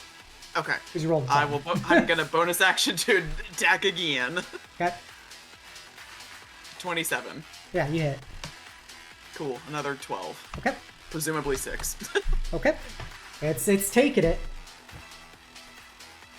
Yep. And I'm just gonna hang out here on top of the worm. All right, Nafisa, what do? There's a big warmo. I gotta use half my movement to get up. So that puts me at 20. And then Doggo has full 30. Alright, I'm gonna move here. Or actually here. I want to make whatever that... If it rolls its cone back, I don't want to fucking... I do get that you. shit. And I'll put Nyx there if that's okay. If she can stand there. Yeah, that's fine. All right. Command bonus action bite on Nyx. Yep. Is a 15. That hits. It has an AC of 15. Yippee! This should do. I think I updated this. Yeah, I did. Okay, so this should do. This does 9 piercing damage, and it's magical because I got Nyx the insignia of claws. Nice. Imagine having such a successful bite attack, Soleil. And then Wow, Nafisa, rude, getting shown up by a dog. Yep. Well, I mean, you're also a dog, so. I'm a wolf. Bark, bark. I'm taking a real gamble on this. Nafisa's gonna cast, with her action, she is going to cast, Fog Cloud. I have to expend a higher spell slot as well, or 2 of the same, right? Yep. Because you were damaged. Alright, so I'm expending a 2nd level spell slot as well to cast Fog Cloud. It's a 20-foot radius spear of fog. I would like to center it... there. Hold on. We have shapes, that's right. Ooh. Yeah, right there. I'll go ahead and draw the circle. I think I'm doing it right. Yeah. Yeah. Okay. Mm-hmm. It's a bit, she just like opens her mouth as like gravel and like dust piles up on the ground, and there's a small little cloud of fog there. Okay. Taking a real hopeful that this thing doesn't have fucking ground sense or blind sight. Mm. All right, that's my turn. Okay. So with that, one moment, I gotta switch to the next. Okay. This thing, it continues to recharge its energy. Fung, it is your turn. Yeah. Okay. Cool. All your beings have charged up into it, except for Aurora.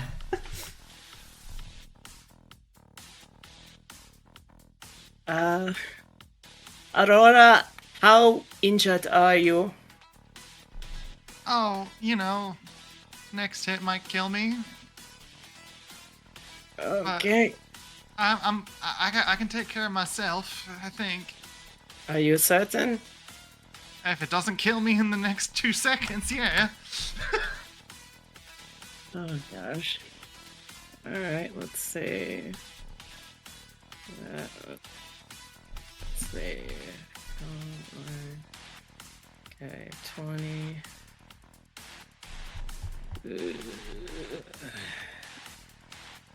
Alright.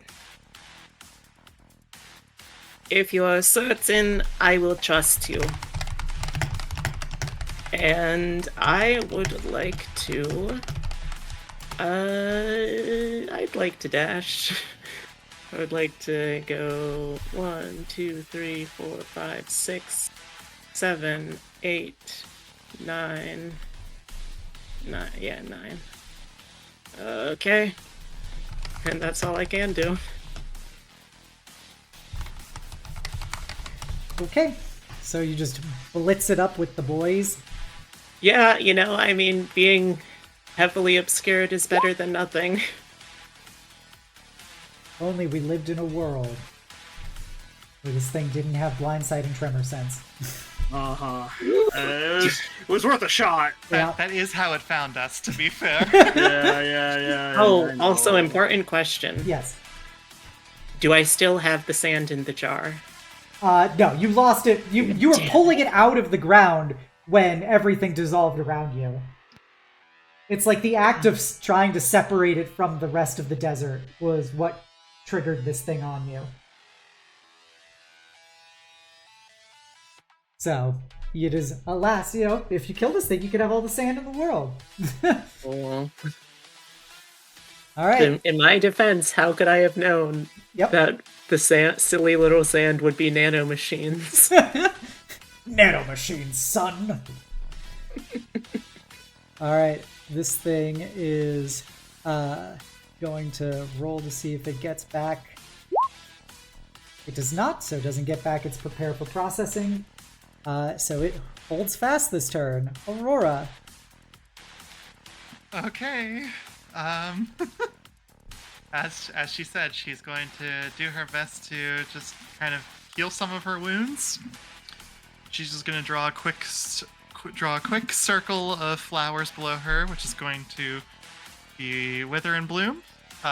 This actually, let me reread the spell. It's been a while. Gives you a choice, additional creature of your choice in that area. Okay, so yeah, I'm not going to be doing any damage with the spell, but I'm going to be able to heal myself a little bit. So 1d6 plus 3. And then double that because of the periactive wound closure. Because this is a hit dice recovery. Nice. So that'll bring me back up to 24 HP. Yes, 12 HP total. Hell yeah. Okay, then bonus action, let's keep chucking little asteroids at it. So this time, I'm going to change it up a little bit. It's been hitting us with force damage. I want to throw at least one force damage meteor at it, just to see. Just a little bit of revenge. Just to spice it up. Just to spice it up. So 6. Okay, so it has to make its dex save. Yeah, I'll be tossing both at it. And then another 5. Okay, no to both. Yeah, it failed both. Yeah. So 11 damage total? Yeah, big 11 damage. You love to see it. Mm-hmm. All right, at the end of your turn, something's going to happen. Oh boy. Okay, I'm going to move a little bit over this way. Okay, so are you fully done? Yeah, I'm done. Okay. At the end of your turn, the Oh. worm, you see Soleil kind of plop onto the ground as the worm just like, the sand just collapses in on itself. And then I have to remember what button this is. Yeah. Set up. Do.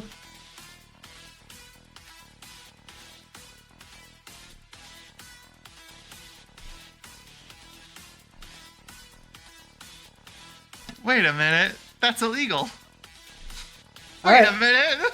As My gimmick! Yep. As you damaged it enough, you see the worm collapses back into the sand, and then out of the sand rises 4 of these smaller versions of it that are each training their central laser eye at each one of you. Cool.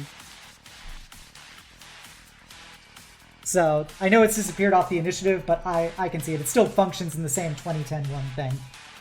So that was it, popping out the little ones. Soleil. Cool. I just see a smaller enemy pop up ahead of me, so I go to that guy. I do the same thing. I try to just tear into it. Okay. Dice rolling permit. 19. That hits. 8 slashing. 26. Another 7. Okay. It's still alive. Ugh, It looks to be about half health. Okay, bonus action, I do it again. 12? 12 does not hit. Boo. Alright, it's my turn. Okay. Yeah, you just tear into this little fella. Nafisa. Right, well, I have fighting style blind fighting, so Ooh. I'm gonna hit this. I'm gonna hit the thing in. Whoops, I'm still. You're gonna Circle. fucking detonate. All right, I'm gonna hit here and attack this worm. I'm assuming this is at neutral, right? Yeah. Since it's not blinded by the Yeah. fog. All Yeah, right. it's neutral. All right. First hit with great axe is a 15. AC 15. Yep. It's 9 slashing damage. Yep. Second hit is a 25. This 13 more slashing damage. How's it looking?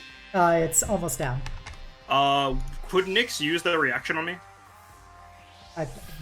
However your ability works. Like blind sight? I don't. Yeah, Nyx wouldn't have blind sight. If the ability lets you do it, then I would say you can do it, but that's up to you. I don't know how your Drake Ward thing It works. can't see me, so it won't be able to. So I'm gonna command Nyx to go and attack this one near Feng. Okay. Nyx is gonna go down there and do that and make a bite attack. That is a 9, so it's a miss. All right. And if you want, you can always drop concentration. You know, you don't have to keep it up if you know it's not doing anything. Yeah, I guess. I'm just saying you can. I'm not making you do anything. Yeah, I guess I'll drop it if you would if that would let me use the reaction on. Okay. You can choose to drop your concentration on it and have Nix then- give you the little bonus dealy. 2 more lightning damage on this one then for the above Nafisa. It is still alive. It has not many hit points left. It is what it is. Okay. And so since you used Nick for the lightning thing, does she not get to attack or? No, she gets her attack too. Okay, The lightning so- thing's the reaction. Bite the little guy. Oh no, sure. I already rolled that. I rolled a 9 on that. Oh, okay, never mind then. All right, the worms. The worms' turn. They have reduced stats from the main one, obviously. So they are each going to shoot their smaller disassembling gazes at you, called precision conversion. And so they're each going to be making a attack against each of you with a +5 to hit. So first against Aurora, that is a total 18. Even with shield, it's not enough. Yeah. All right. Wishy wizard. You take Oh god! you take 17 force damage. What is that roll? That's a R.I.P. 665. The one against Soleil, does a 17 hit you? Yes, it does. Okay. You take 6 force damage. This is cheating. The one is gonna shoot Feng, Not Nyx. Okay. not Nix. Fair. And miss, and then one's gonna shoot Nafisa. And a 14 doesn't hit Nafisa, right? Nope. Okay. That is their turn for Aurora. Pour one out for a real sheep. She's hanging in there. Alright, Feng. There are all these little guys now. I hate that. Okay, well, let's... You know what, let's start getting into it. I'm going to come on down here, and since range really does not matter against these guys, I'm just going to use it... use it close up here. Okay. Gonna be switching over to the other fighting style that she has other than Meteor. The Meteor Hammer is White Tiger Kung Fu. Okay. It doesn't change anything mechanically. Okay, It's just okay. like it's just a fighting style I discovered that was specifically designed to only use one arm, so like war amputees could learn it. Interesting. But yeah, I would like to try and do a punch, please. Okay, punch it. And yeah. Nope, that's not gonna do it. Okay. Well, first you don't succeed. Hope the second attack does. Yay, 18. you hit. 18 Alright. hits. Ooh. It's a 12 bludgeoning from a magic weapon. Yep, that fucks it up proper good. It's still alive, Excellent. but yeah, you definitely took a nice dent out of it. And then while I'm over here, I shout to, not even shout, I call out to Nyx. Listen, you seem to understand me well enough. I do not understand you, sadly. Let us hope that we make it out of this so I may learn. But for now, take it while I have it distracted. And bonus action going to Fey Gift the help action over to Nyx. Okay. So she will have advantage on her next attack roll. Green for Fung. Okay. They don't get to do anything on their turn. Aurora. Oh, and also we both get... Let me roll this. Oh yeah, I have to roll this for me actually. We both get 2 temp HP. Okay. Aurora. Yeah,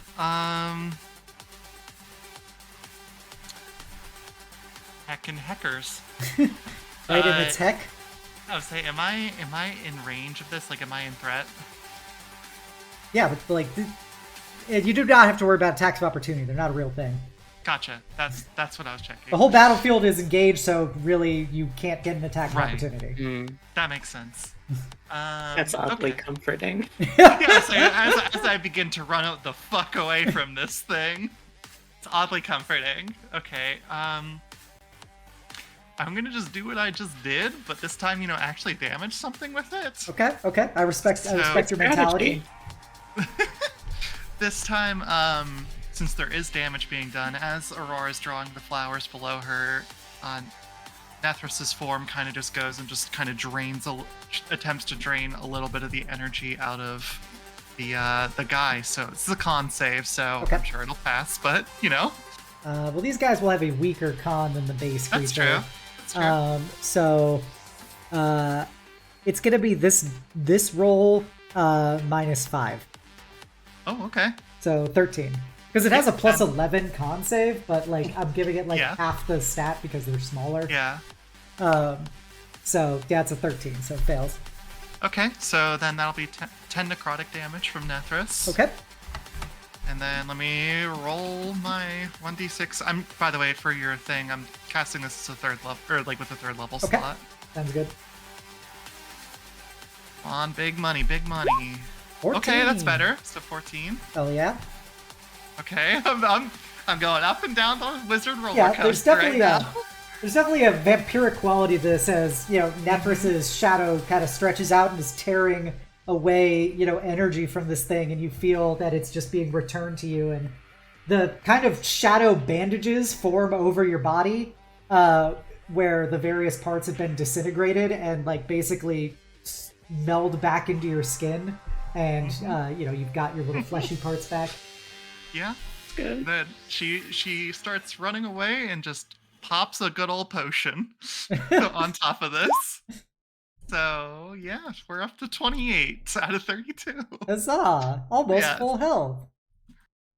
I'm gonna go over to here. Get a little further away from Soleil, just in case he goes feral and Just because of little bonkers.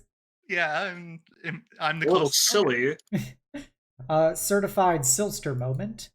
The worms do not do anything this turn since they act on a different way. So, Soleil. While I'm glad to have the opportunity to attack this worm, I am deeply concerned by the fact that they are not doing anything. But that's a problem for future Soleil.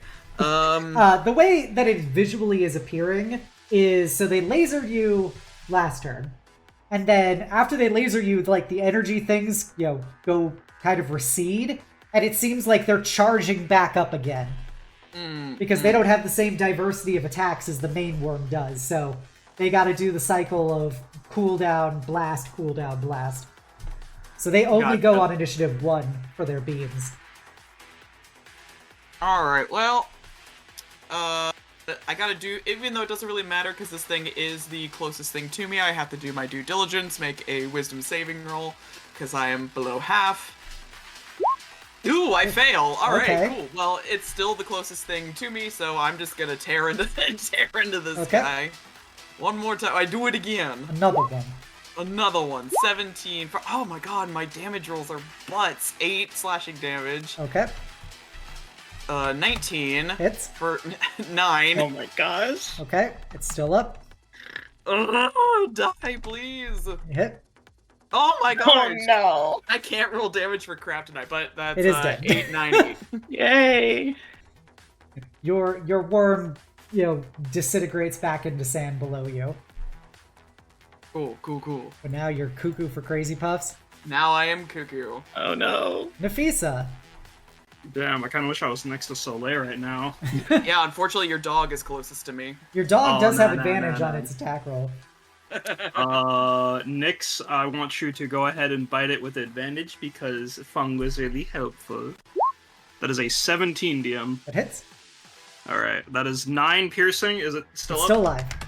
Alright, Nyx, infuse your own damn strikes. It's in its final third damage.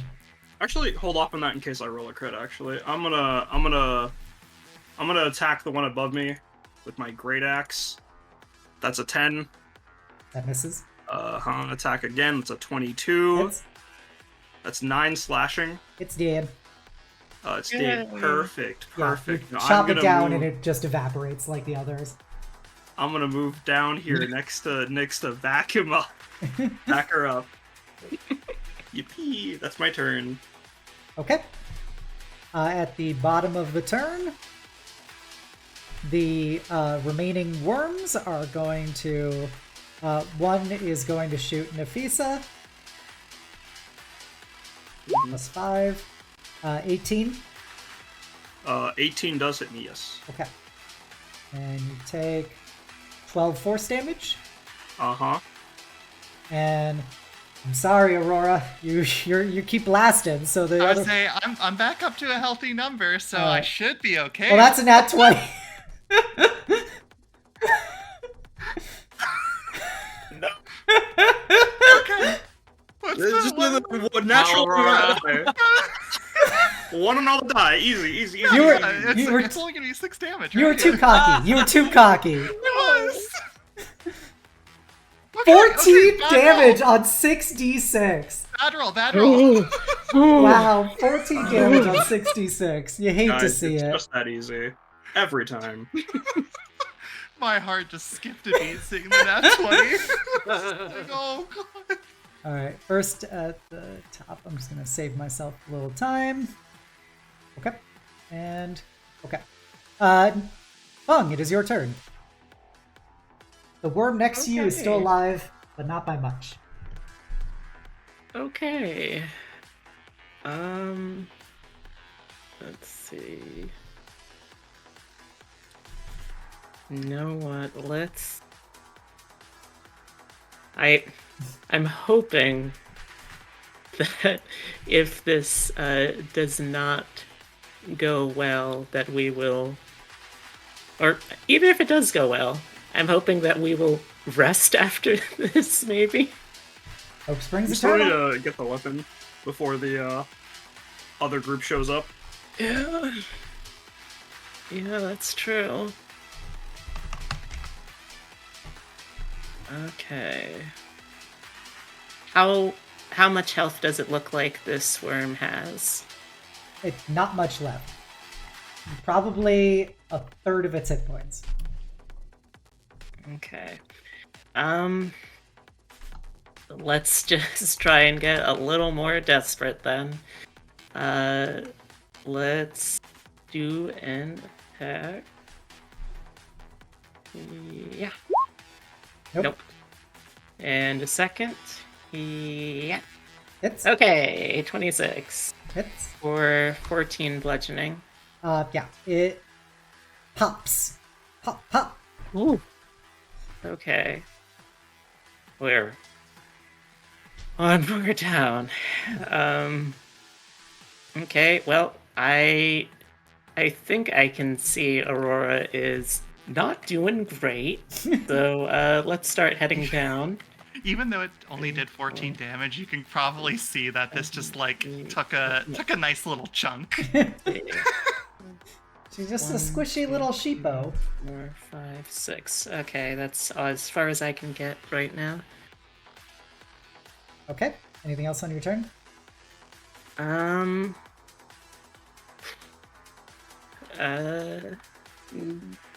No, I think Feng is still prioritizing trying to heal up other people before herself. Okay. Aurora, it is your turn.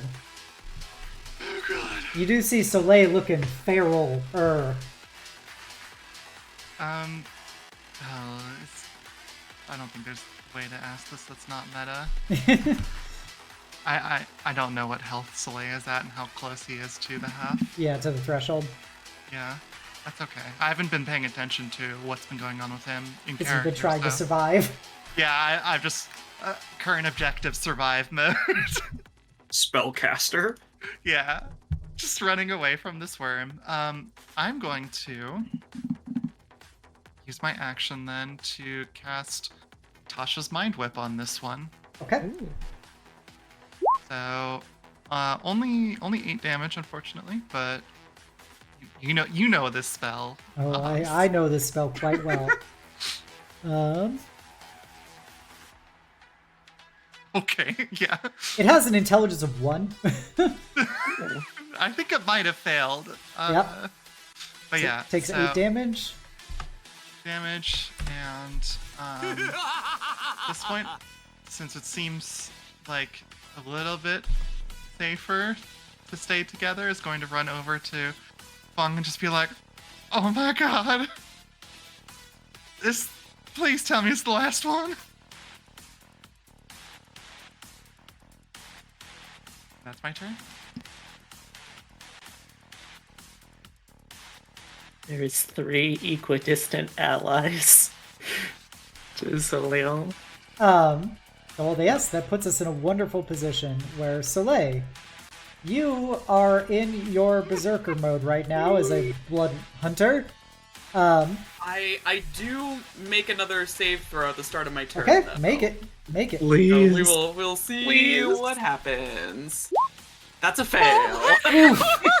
I can take it, guys. I can take it. Trust You me. hate to see it. All right. It's a 1 in 3 chance that it's you, though. Isn't it only an 8 DC? all It right. is. No! I rolled a Sometimes 7 and a 6. 60% of the time it fails every time. So, so you're between the dog and Nafisa. So Nafisa and Feng. We're all how the is same how is Feng the distance. same No, distance? Fung's further Diagonal. away. No, Oh, Nafisa- diagonal. what?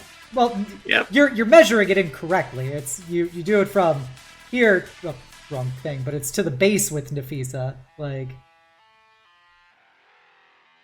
so whatever it takes to get. Diagonal's longer. That's all I care about. Is it? I don't I know. do- It's not, but some have it. So, are we saying that Fung is equidistant? Technically, yeah. DNA? Technically, Fung will be equidistant. So Yeah, there's Cool. 3 I potential do targets. roll randomly. so 1 to So- 2 dog, 3 to 4 Nafisa, 5 to 6 Fung. Okay. 3 to 4, baby. Come on. Wait. So Just roll 1d3. Roll 1d6. 1d6 or 1d3. No. Dog. Your oh dog. no, the dog! You were so jealous of how good Nyx was doing.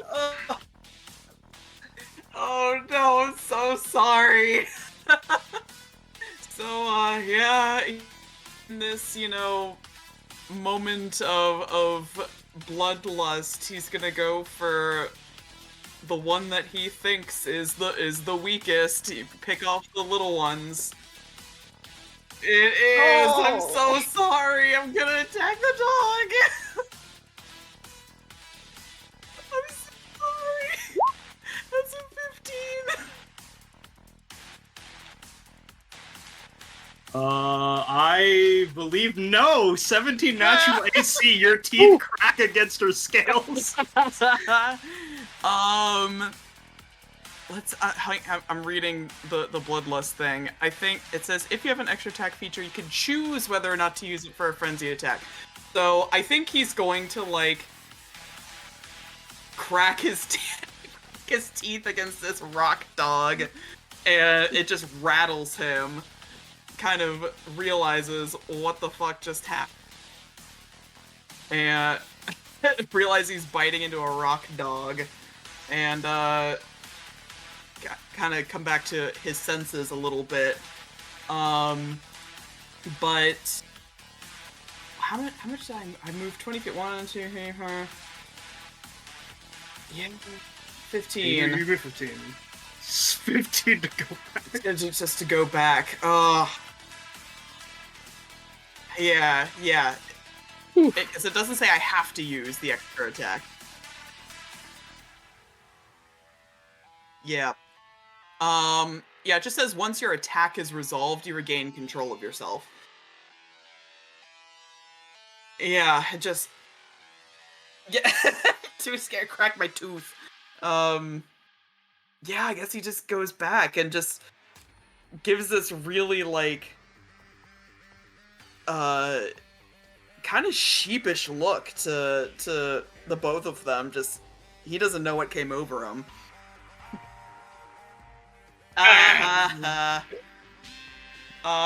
But yeah, sucks that I wasted my turn, but that's just how the dice roll, baby.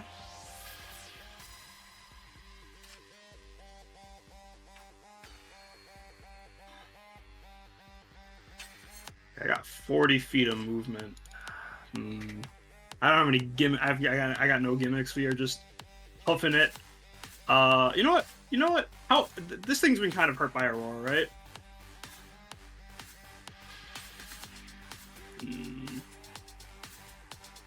Nyx is going to. I'm gonna tell Nyx to scamper off to the others to stay safe. I'm gonna bonus action. Oh wait, do I still have the condition on me? That makes you expend extra spell slot. No, I believe it missed me.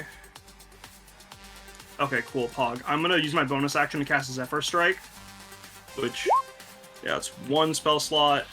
That's okay. I guess that is the damage roll automatically, but it's just I don't provoke attacks of opportunity. I'm going to use Zephyr Strike to grant advantage on my next attack, and I'm gonna fire the longbow at the worm.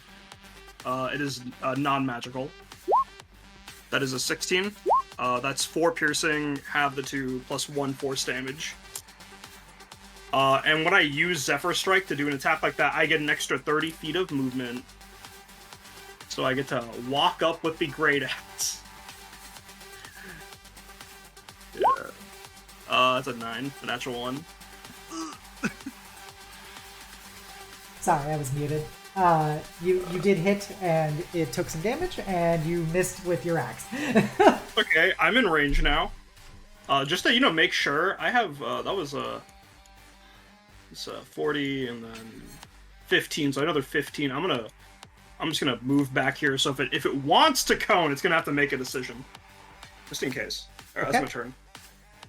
Alright, at the end of your turn, remaining worm is going to laser Nafisa. Mm-hmm. So let's go, plus 5. 20. That hits. Yep. You take 10 force damage. I am down. Really? Wow. Yep. I'm really good when it's not force damage. Sorry. It's cool. It's flavor. He shoots beams. Anyways, I'm down. You guys got this. Alright, so yeah, You're my Nafisa's dog. ducking and weaving around this thing. You see the worm just like turn, and you see the rake of energy across the sand before it just arcs into Nafisa. Just her clothes and stony scales like just rip across her body as just parts of them have just immediately disintegrated as she drops down. We go to Feng. Okay. Let's see. I am not particularly fast. I don't think I have any spells that would really help, so... Let's see. Okay. That might work. Alright. Okay. Let's go. Let's see if I can get myself here. No, that's not gonna do it. Sorry. Okay. That's alright. Yeah, I'm just gonna have to start moving up closer. So let's go 1, 2, 3, 4, 5, 6, and I mean, the important thing is that it isn't gonna try and finish Nafisa off, so let's dash to go 7, 8, 9, 10, 11, 12. Okay, that's my turn. Okay. At the top, I'm just gonna roll this for my sake. 2. And do god damn. Alright, Aurora, it is your turn. Okay. I guess we'll, kind of continue to. Well, I mean, God, I don't know.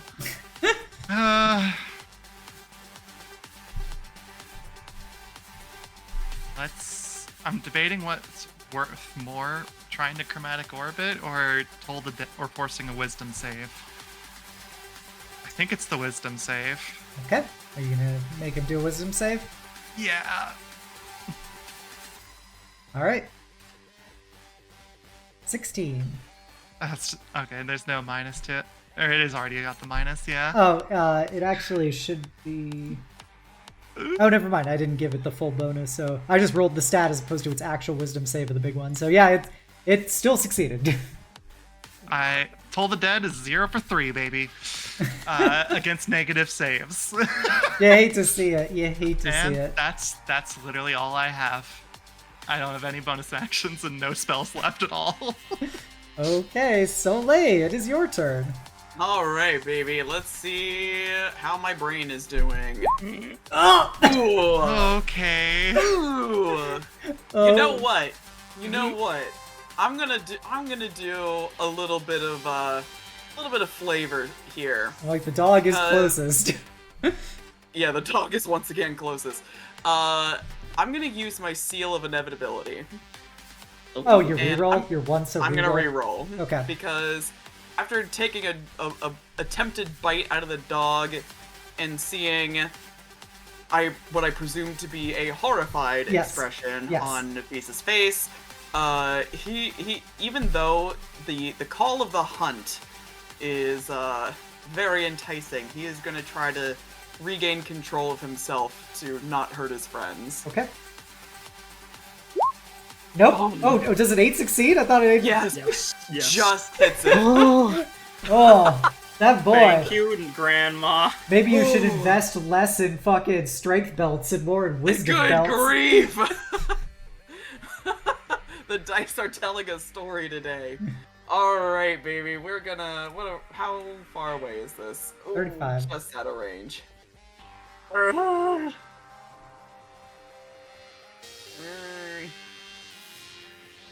guess I get as close as possible. And...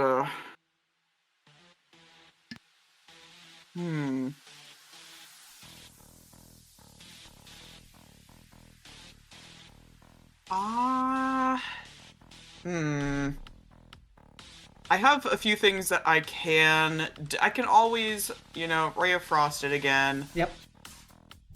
Debating if binding it is worth it this late in the game, probably not. It doesn't even move anyway. It doesn't need to. Yep. Yeah, we'll give it a little Ray of Frost blasty. A little spitzpa. A little, yeah. Zap it. Nope. Your Ray of Frost just gets consumed by this thing's whatever. It's too dang hot. Yeah, whatever it is using to just break down people and magic is just shattering the ray of ice that you're sending at it. All right, Nafisa, make a death save. This is what we bank on, the natural 20, guys. Yep. We Big bank on it plays. every Big time. Hit it plays. every time. It's a positive. It's a success, baby. And I don't know if I can still command Nyx. Nyx auto I think dodges or something as if you don't give her a command. But she can move. She just can't attack or anything. Alright, I'm gonna make her move 30 feet here. I'm pretty sure that it's something that if you are unconscious, you can have it act as it would. I don't know. Read your own pet class. I think the dodge thing is right. Yeah, if you are incapacitated, the Drake can take any action of its choice, not just dodge. Do you want it to dash then to get into melee with the thing? Yeah, sure. Okay. Yeah, Feng will be closer to Soleil if Nyx moves here. Okay. Alright. On its turn, give me the hit points of the dog. How many does it have left? The dog has 17 hit points left. Okay. Soleil, Uh-huh. how many hit points do you have? 26. And Feng? Effectively 20. Okay. Then I am going to shoot Soleil. So Soleil, This motherfucker can see help. That's Oh 20. God. Oh Oh, my god. you hate to see it. I swear to God, if this, Uh, if we survive all of this and it turns into one of those Raiders of the Lost Ark things where the Nazis just swoop in at the end to steal, I'm gonna shit. Well, with the nat 20, you take 20 force damage from its beam. I didn't hear no bell. I'm still up, baby. Okay. Feng-chen, it's your turn. Cool, cool. I would like to go here, and then let's pop a. Yeah, you know what? Let's do a level 2 cure wounds. Okay.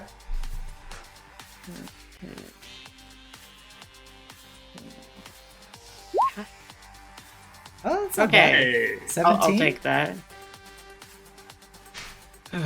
Okay, so 17 HP to Was Nafisa. that? You're back, baby. Oh, hi, Fung. Did we beat? Oh, we didn't beat it. Okay. Yes, it is still very much alive, and thankfully you are as well now. Mm-hmm. Okay, I'll kill it. Just I have to wait for my turn. Anything else, Fung? Oh no, I mean like. Actually, yeah. You know what? Let me see. Let me move here to be slightly further away from Soleil. and you know what? Let's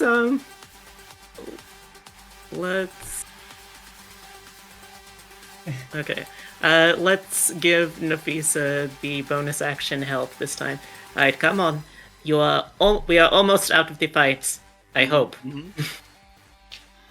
Okay. And you, until the start of my next turn, the first time Nafisa hits a target with attack roll, that target has a disadvantage on the next attack roll it makes within the next minute. Okay, if it's still alive, that could be helpful. Actually, yeah, that's a good point. Let me just give you hospitality. I'm like, it instead. doesn't have that many hit points left, it's just nobody's hit it.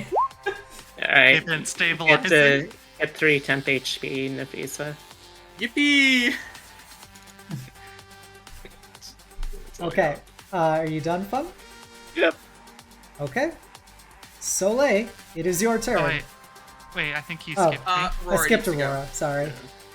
Did, Okay, did the music? Oh, never mind. Kill it, Aurora.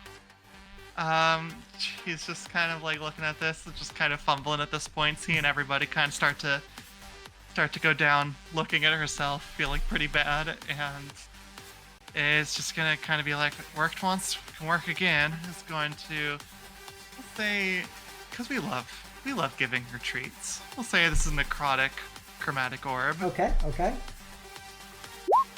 Natural 20. What a waste of a nat 20, but okay. You got it. It should die. Please tell me you kill it. Please. 29 damage. Well, it had 9 hit points left. Okay. So, with that, we go do this as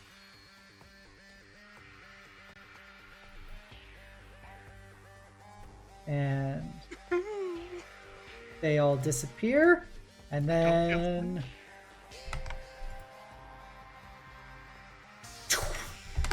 Oh, phase 3. phase 3 begins as you see this thing does look significantly damaged.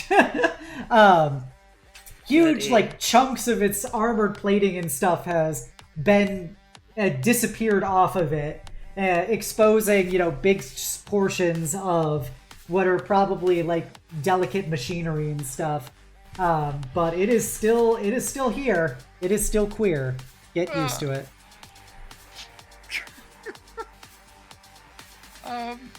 Okay. Well, that's really what I've got going on. All right. I wish I had more, but You did your best. Soleil, it is actually your turn. Alright, we saved on the wisdom save. Good. Yay. We're Good. We're good. That would have been embarrassing for the boss to come back and you're like, I gotta kill my friends. The dog is still closest to me. Move the dog. Get this Alright. dog out of here! I don't want to hurt the dog. I think Soleil is staggering at this point. He is like barely standing up, but he is gonna look to his new friends and The or- dog New wants to kill. friends. Listen, He's going through a lot right now, alright? and he's just gonna give a deep inhale and one last charge. Here we go. We're gonna Yep. we're gonna attack the worm. Cut your arms on the way in just for the extra trauma. Listen, no, my Hemocraft die is a 1d6. I have 6 HP. I Yeah, ain't risking he that. could kill himself. That would be so embarrassing. Alright, 18. Oh, 7. Oh, Another 18. Oh my god! oh. Okay. Nope. And then that one. Alright, so you did 8 damage. I wish I could roll decent damage, but that's how. That's not the world we live in. Brother, we gotta get you a shiny necklace of claws. The belt was not worth the investment. Well, I think at level 6 he gets magic claws. It's at 7. 7. Oh, you're like the exception to the magic punchy ability. Matt Mercer, what the fuck, man? When your things become claws, can you not use weapons? You have a magic sword. I do, but it doesn't. I don't think it gets the other bonuses. Okay, I'm just wondering Yeah, because I like guess you so do maybe it have is a magic better. weapon. It just seems Please. kind of. She's trying to throw you a bone. werewolf and just use a sword. I don't know. She's trying to throw you a Like, bone. I was please. trying to give you ideas, man. You do you. Nafisa, it is your turn. Yippee. Okay, okay, so I went down. Yes, Would you you have to say I'm stand up. still... alright, that's half my movement. Yes, Alright, you're prone because you fell from being unconscious. I guess we're not finishing this combat. One more thing. When I went down, would you say that I lost the condition that would make me use an extra spell slot? Yeah, sure. Yippee! I'm gonna recast Zephyr Strike on myself. Okay. Question, alright. did the help action carry over since it's technically the Well, same you helped creature, her or- when she was conscious. So Yeah. it should. It's just an advantage on my next attack, right? Yeah. Yeah. So yeah. It, Okay. yes. Okay, good. Okay, so I'm gonna walk the 15 feet I got. Yep. Then I'm going to fire my longbow with advantage. This is still not magical. Okay. It's a Hits. 17. That's 6 piercing plus the 2 force. Okay. The attack procs Zephyr Blade, so I get to walk up another 10 feet. Yep. And and I'm gonna bonus action command next to walk up the 25 feet as well. Okay. I like this Nafisa fucking stance dancing, using ranged attacks to aggro being able to move So into melee. good. Yeah. I gotta get my movement out somehow. Alright, here comes the Great Axe Swing. That is a 19. Hits. That is 8 more slashing damage. I'm gonna use Nyx's Infused Strike for 1 more lightning. Okay. And then Nyx is going to bite. It's a natural That one. Alright, that's all I got. Okay. Doesn't do anything this turn because it just respawned. And Feng! Cool. Tubular. Well, you know what? Let me just see. Like, yeah, that's what I was worried about. Okay. Damn. Well, I think it technically starts at the edge of its token, so it couldn't get as many people. alright. So that Yeah, I could get Okay. 3 as max. I mean, I saw extra movement. only Go to- 3 of the 4 of us. Would it be too much to ask if I could use that spare movement I forgot to use? Fine. Yippee, I'm gonna move 5 feet for Nyx and Nafisa. So you just fuck Soleil and Fung. It's a 60-foot cone, by the way. Yeah. I just didn't need 60 feet to get myself fucked over. It is a 60-foot cone or a 120-foot line. Okay. God, what do I even still have at this point?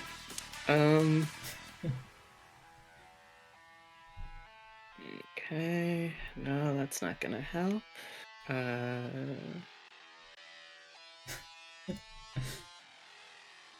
That... Now's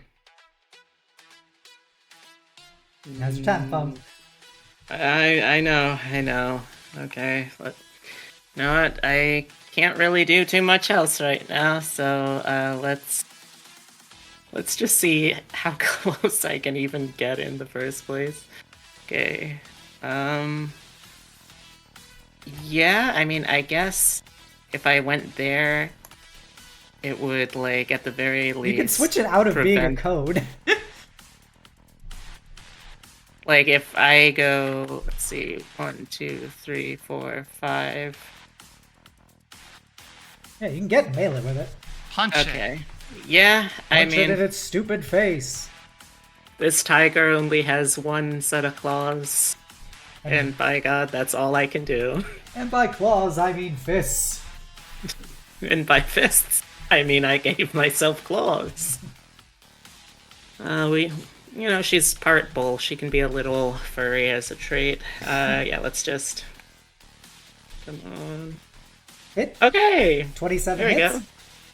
For 15 bludgeoning. Ooh, spicy. Good grief. Fucking Ooh, Feng hitting like a brick truck. Imagine needing to go to, like, level cap as monk to get a quivering palm. I got one that quivers just fine. Imagine not There you rolling go. ones on your damage, right, Meris?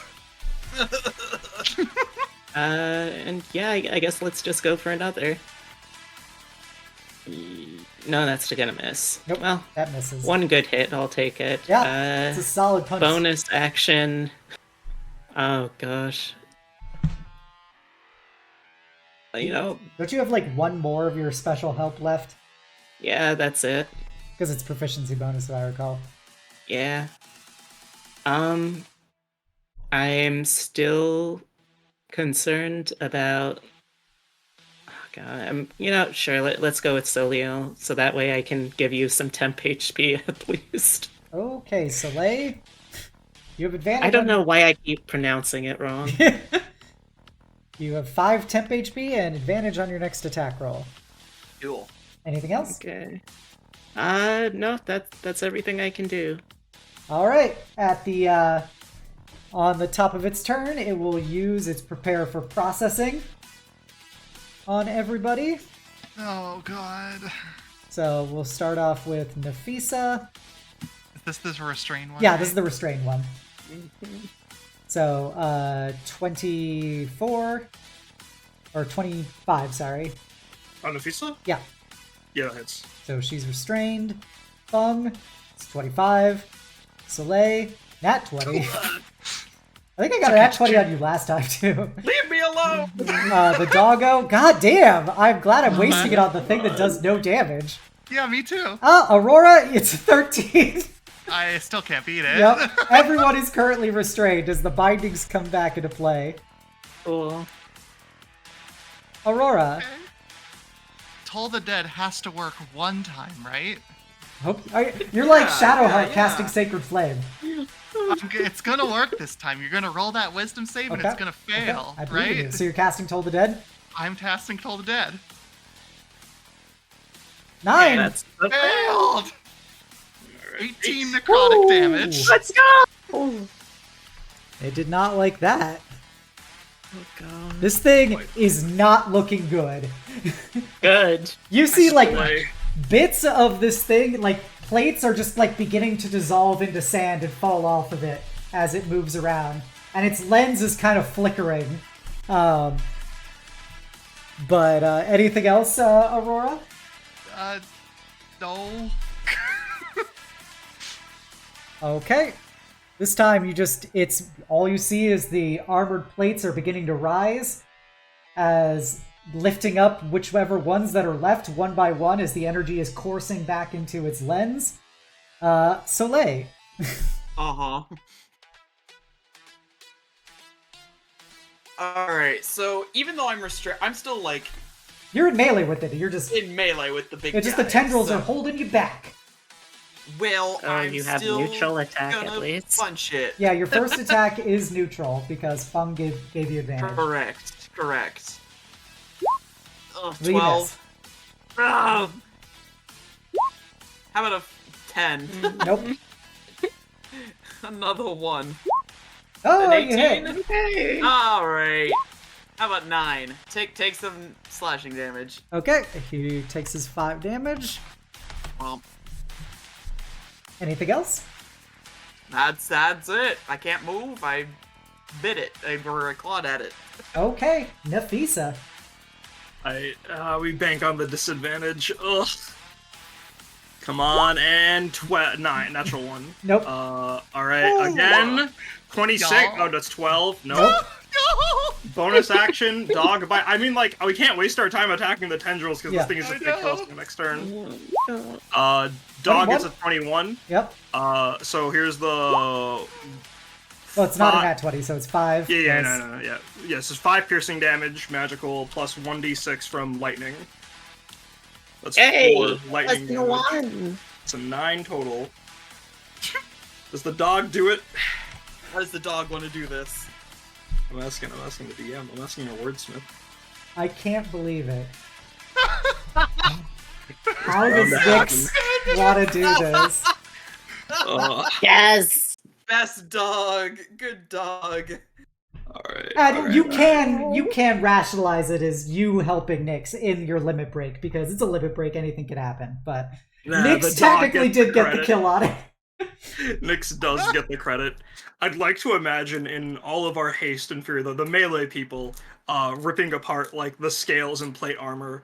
Nix manages to get one like clear bite in on like its coolant pipe or whatever, and as fluids. Oh, or what? I said, Okay, yeah. Gets one bite and like fucking Raiden ripping out the spine and rising revengeance, and then like in response to that, it sort of I'd imagine thing coils back as like it lets go of all of us, and then Nix like in a fury proceeds to dive in the hole and bit out and continues to hear more chopping and chopping as this thing seizes and spasms until it falls over and Nix crawls out. If the weapon's inside of it, Nix can hold the weapon in its mouth. So Nix tears its way through, the sputtering energy and just shoots a beam into the sky as it's collapsing down with Nix, tearing it apart on the inside as it just is finally flopping to the ground and just drops in this giant, like snake tunnel of sand, just falls onto the overall sand, and Nix pops her little head out of the pile. Nix, you did it, Nix! He's just gonna run up, pick up Nix, and spin her around. Right, so you all survive. I'll give you a moment to, pick yourselves up. All your tendrils obviously dissolved into sand once the thing died. I imagine Aurora just sits back down on her ass and just kind of is just like panting really, really bad. 180 of like Nafisa and Nix dancing and Aurora doing like the fucking PTSD veteran meme. I mean, it's still really fucking hot for her, so she is just so sweaty. And Nix looks up at Nafisa and starts licking and goes, I did it! I did a good job! I took it down! He was so scared for you! Oh, it's okay, Nix. I know I'm always safe with you and my friends, but first off, souvenir, as she like just takes one of the like leaking pipes and Oh, it's like, all just sand. It doesn't have a form itself. They're all just sand. I'm bottling the sand then and I'm like wrapping it around same. with a cord around Nix's This all neck. started because I fucking took that sample. I'm taking that goddamn sand sample. Souvenir for Nix. Nix did very good. That means Nix is now the strongest. How's Soleil feeling? Soleil's taken a knee for a second, and the after a moment, the werewolf skin just sort of sloughs off of him, and revealing his usual tiefling form. He is battered and bruised. He does not look very good. But he's quiet right now. Aurora just getting to sit up. Y'all, I think we might want to, take a bit of a rest before pushing on. Yeah, Yes. I mean, Yes, at least an hour. Maybe 10. you guys go sit down. I'll dig up a little. I'll make a little pit for us to like sit around and maybe put on a little fire if fire can work here. I can make us a little shack. Oh, that's right. Your hobo hut. I'm too tired to care about that right now. As you say that, you see from the sand a figure begin to rise out of the sand. It looks vaguely... They look like they're humanoid forming. They're not rising out of the sand, they're just forming out of the sand on top of it, and they're almost in a position of prayer. Their like knees are on the ground. Their head is bowed forward with their hands palm against the ground next to it. And you see it slowly lift up its head and looks around and then begins to look at you guys. And you see a great crest of like blue hair and this incredibly strange outfit on them. Like it's these whites and grays and blues with weird runic symbols similar to what the Leviathan had.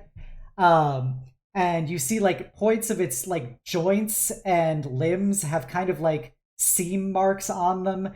And there's these like flowing energy seams going up and down its body and across its eyes. It has a thin, almost gossamer-like veil over the bottom of its face and pointed ears with magical symbols on them.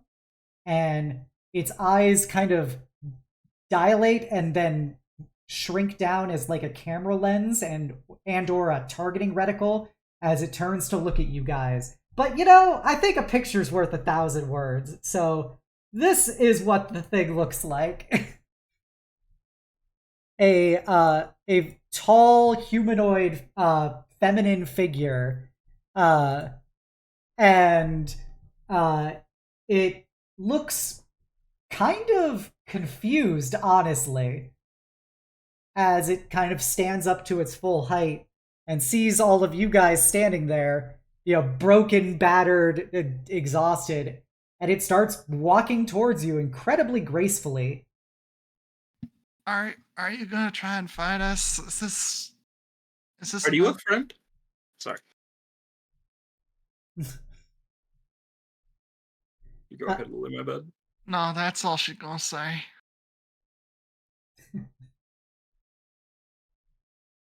So, are you a friend? And if you are, would you like to sit with us for a little bit?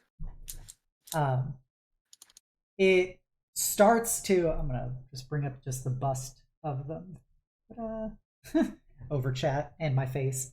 But it looks at each of you and it starts talking in this very strange language. And yes, that original art was by Yora Crab. I commissioned her to do it. And this one is by Princess Tobe. All good beans. Very good art beans. And it says, all you guys hear... And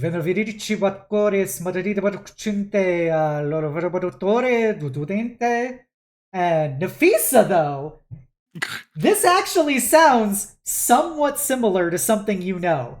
This is like, you know, if you speak High Wayfarer, and this is like a High Wayfarer that is pretty divorced from the stuff you learned. Like, you speak modern English, this is like Beowulf fucking Anglo-Saxon English, by comparison. Like, you could pick out some of the words that the thing is saying, but you can't understand the full extent of it. You hear, like, what is approximately query, quadrant, or quadrants, query classification, query estimation. That's what you pick out of what this thing is saying in its strange language.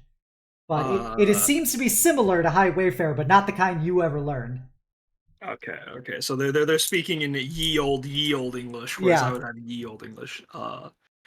Okay. Oh, you also speak the, and then she's gonna start responding in High Wayfarer and say, and try to, because like Nafisa would know query his question. She'd try to answer like, "Oh, we are in the Sapphire Sea.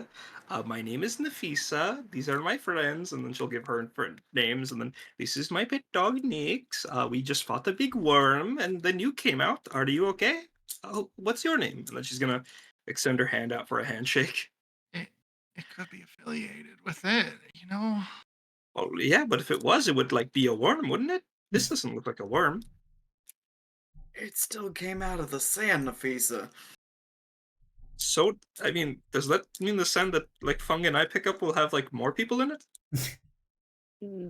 I don't really want to think about that question right now. If we're standing on people, I that's mean, listen. that's just a lot. I mean, listen. We're all kind of out of the weather. Wouldn't it be best if we made a friend rather than an enemy? It wouldn't hurt to try and start. We are not exactly in the position to be able to fight should it choose violence. Let us try to avoid that.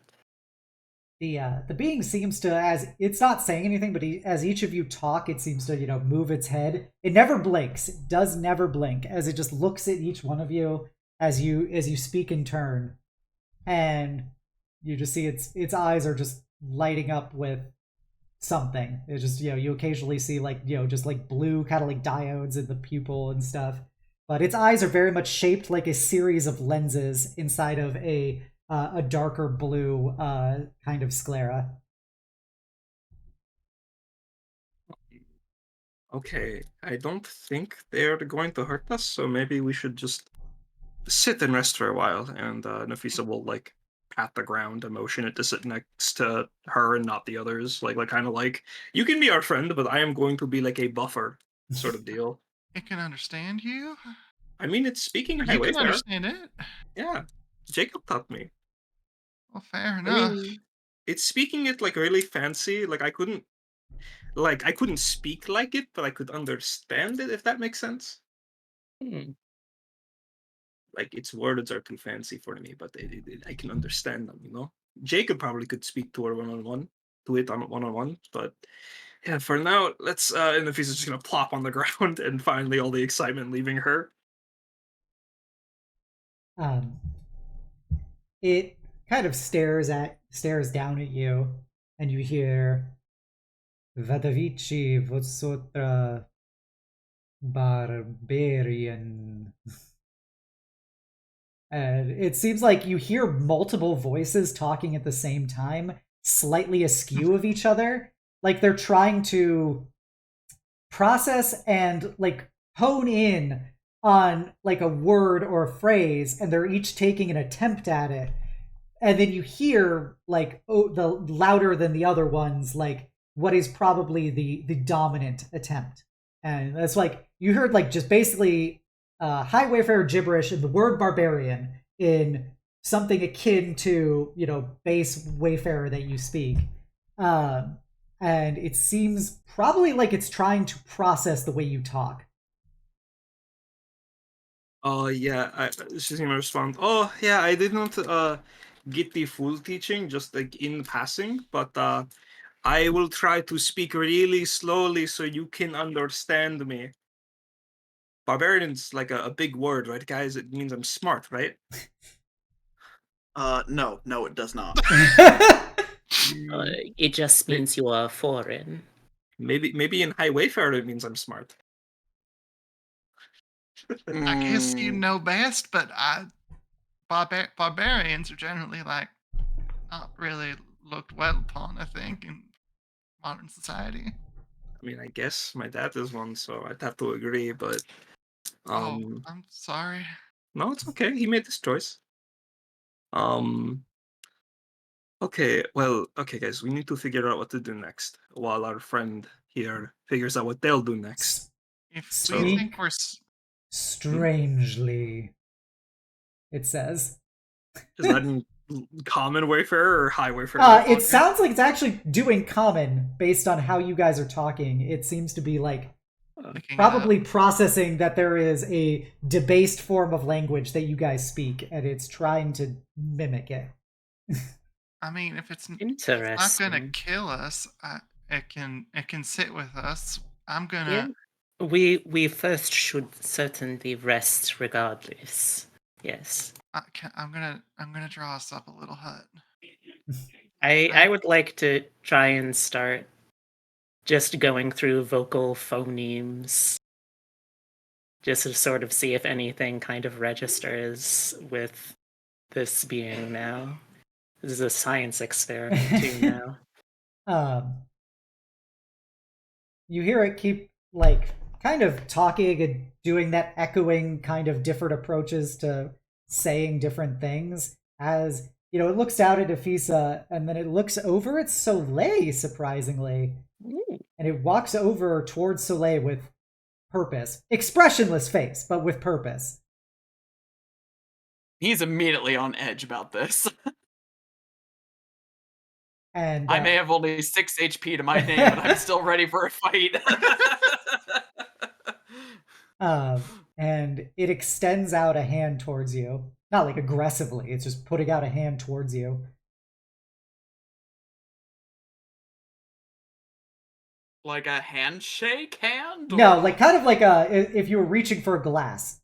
As it's kind of reaching to grab you is probably what it's doing. Not like, you know, it's not like quick grappling you. It's just walking towards you like it's about to grab you. He is backing up. He's like, oh, hold on now. Nafisa, I thought you said this thing was gonna be friendly. I mean, maybe she just wants to, shake your hand. I mean, maybe you've got a very shakeable hand. I mean, let me try. I think they're learning our language right now. Let me try. And she's gonna revert to Highway Fire and say, "Excuse me. I don't know where you're from, but it is a little rude to grab someone without introducing yourself first." Study. High concentration. That's what it says.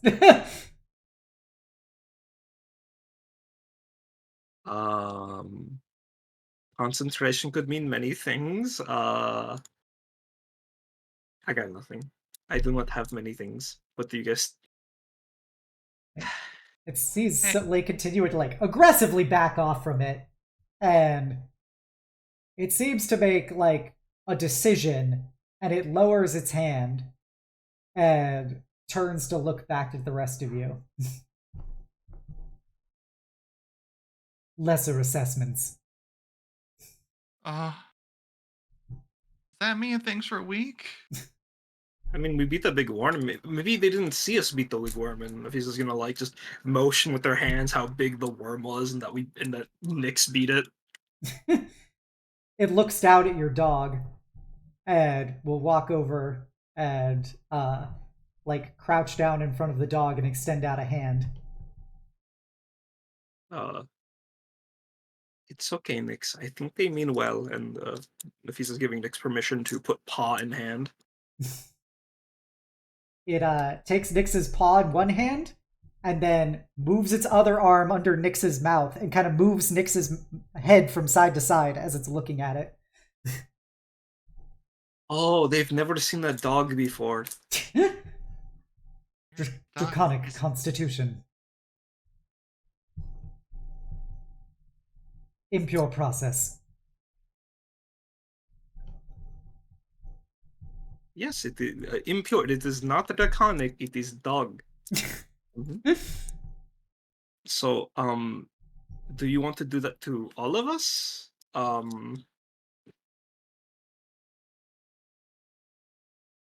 Unnecessary. It seems as if you have already successfully completed things. And it's speaking in perfectly fluent common Wayfarer now. Okay, cool. We can all speak.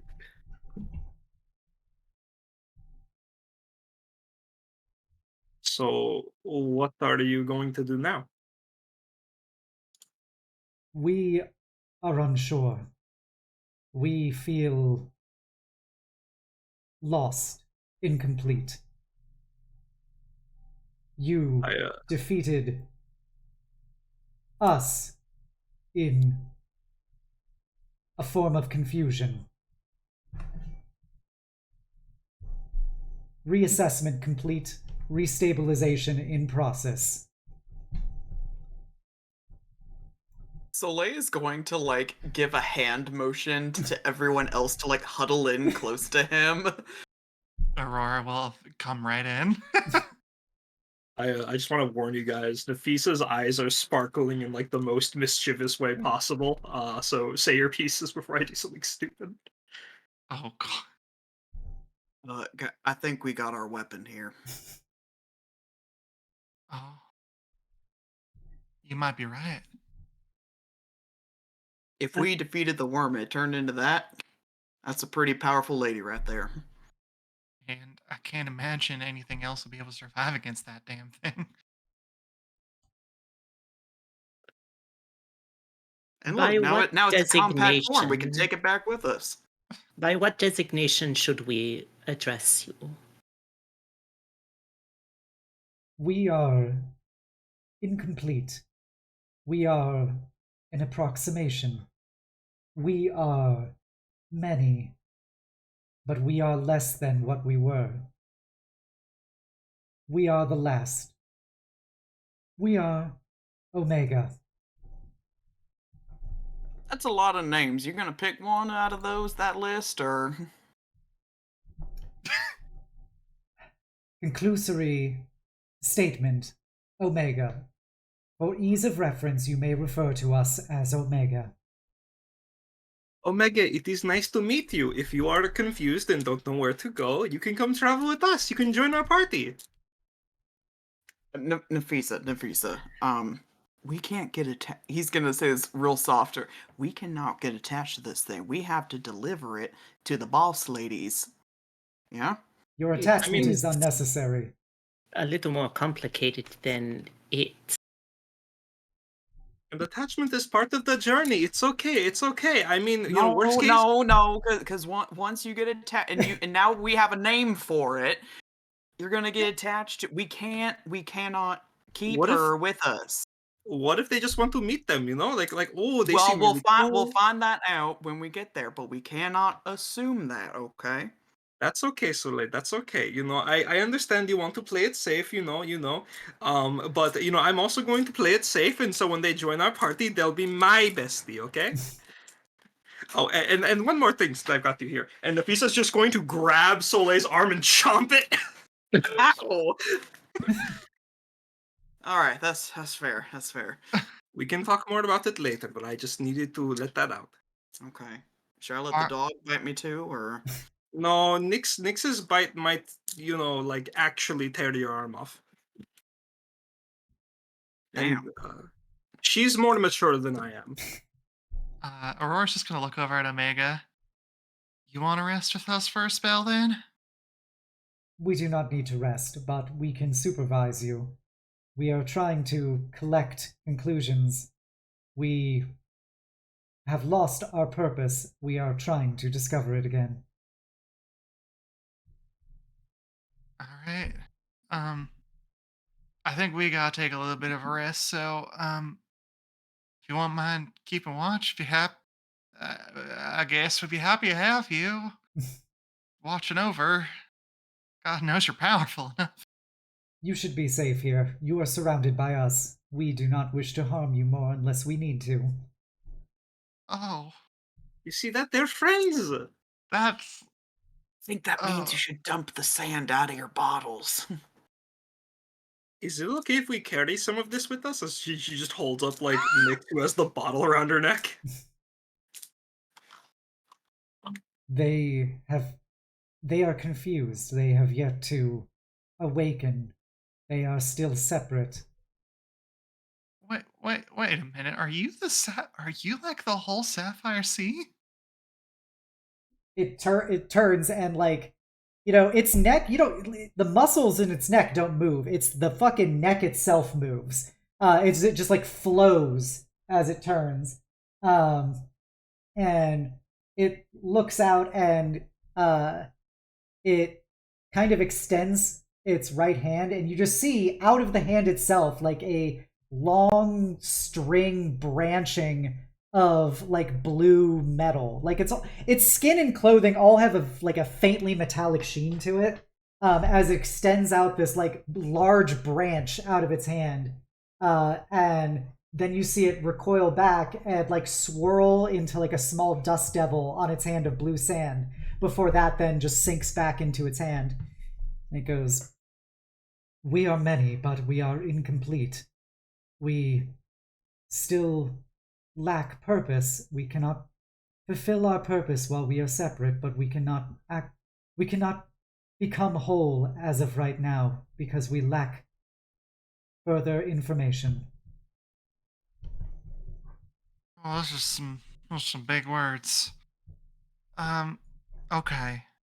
I'm gonna go ahead, and you see literally like with a few strokes, like the entire outline of a small house just kind of comes into view. And just like as she does, she paints over it really quickly, and all the details kind of come in as this basically just this 10-foot radius hut just comes into being and is very much like both incorporeal but also corporeal at the same time. And this is over the course of only 6 seconds. Hell yeah. It's just, here you are. I'm gonna take a sit down. There's some pillows and stuff in there. You know, I try to keep it a little bit nice. Thank you, Aurora. You can go rest now, okay? Thanks. I'm gonna go sleep. Mm-hmm. My mother's scarf will keep you good company, okay? I always have sweet dreams with it. As you guys hunker down for your short rest, Omega just stares at you guys, seemingly analytically, as you see. Its eyes will occasionally, zoom in on each of you as if it's focusing and making conclusions, presumably, but it does not appear to be hostile. And I think that's probably a good pace if you want to toss some hit dice for your short rest. With that, I think we can end here for tonight. I think, Lily, you always get max with the parapet. No, it just doubles the healing from it. Oh my gosh, so now I roll the damage. Now Oh my you roll god. that. Incredible. Also, wait a minute, you rolled a d4? Oh, it's custom class. Oh so you yeah, have to because go it goes the to class base. You got to features. set it to whatever your class's actual thing is. D10. But yes, thank you everyone for watching tonight. I hope you enjoyed it. They got to defeat the Leviathan of the Sapphire Sea, which apparently turns out to be this strange humanoid known as Omega. Perhaps they will learn more next time, but they fought hard. Nyx got her big kill, and I think, I hope everybody had fun. I hope you guys had fun watching it. I hope my players had fun in that battle. Goodness gracious, that was intense. It used a purple worm as its base stats, and then I just changed a lot of things about it. But Blue worm poison. But yes, thank you guys so much for coming by. I'm not sure if I'm going to be streaming on Thursday because my life is collapsing around me. But if I am, I will let you guys know. Omega bondage art when. Yeah, so I hope you guys all have a great night and the sweetest of dreams. We are going to be rating my friend Christy, who is playing, it looks gay, it's called Spirit Swap, Lo-Fi Beats to Match 3-2. Oh yeah. Oh my god. And let me think, what is the word I'm looking for? Oh yeah. I hope you guys had as much fun watching the stream as we had playing it. Be sure to come on by. If you're a follower, please copy down the call to hugs message for raid. If you're a sub, please copy down the Knights one. Please go follow all of these wonderful people. They're all great streamers in their own right. Go check out their YouTubes for the campaigns they do through that. And if you want to go, check out every other episode of this campaign as well as my other streams, you can go to my YouTube. And I've got every stream I've ever done. You can also give me a follow on Blue Sky if you want to hear my unhinged thoughts as well as the art of these characters that I get for this campaign as well as what I draw personally. And you can join my Discord, the Eternal Citadel, and be a part of my amazing community. That'll be it for tonight. Let's go raid the Anna Christie. My good friend, my good bean. That's an invalid username. I have to try it again. The I believe in you. Christie. There we go. I didn't do the other R. I did Anna as opposed to Anar. So, thank you guys so much. And now we get the exciting trip back to Vennonia. So I hope you guys enjoy a little travel log with our beans. And, oh yeah, I forgot the most important part. You all hit level 6. Yay! Let's fucking go! Alright, copy down those raid messages and let's go send Christy some love. Bye! Bye. Bye.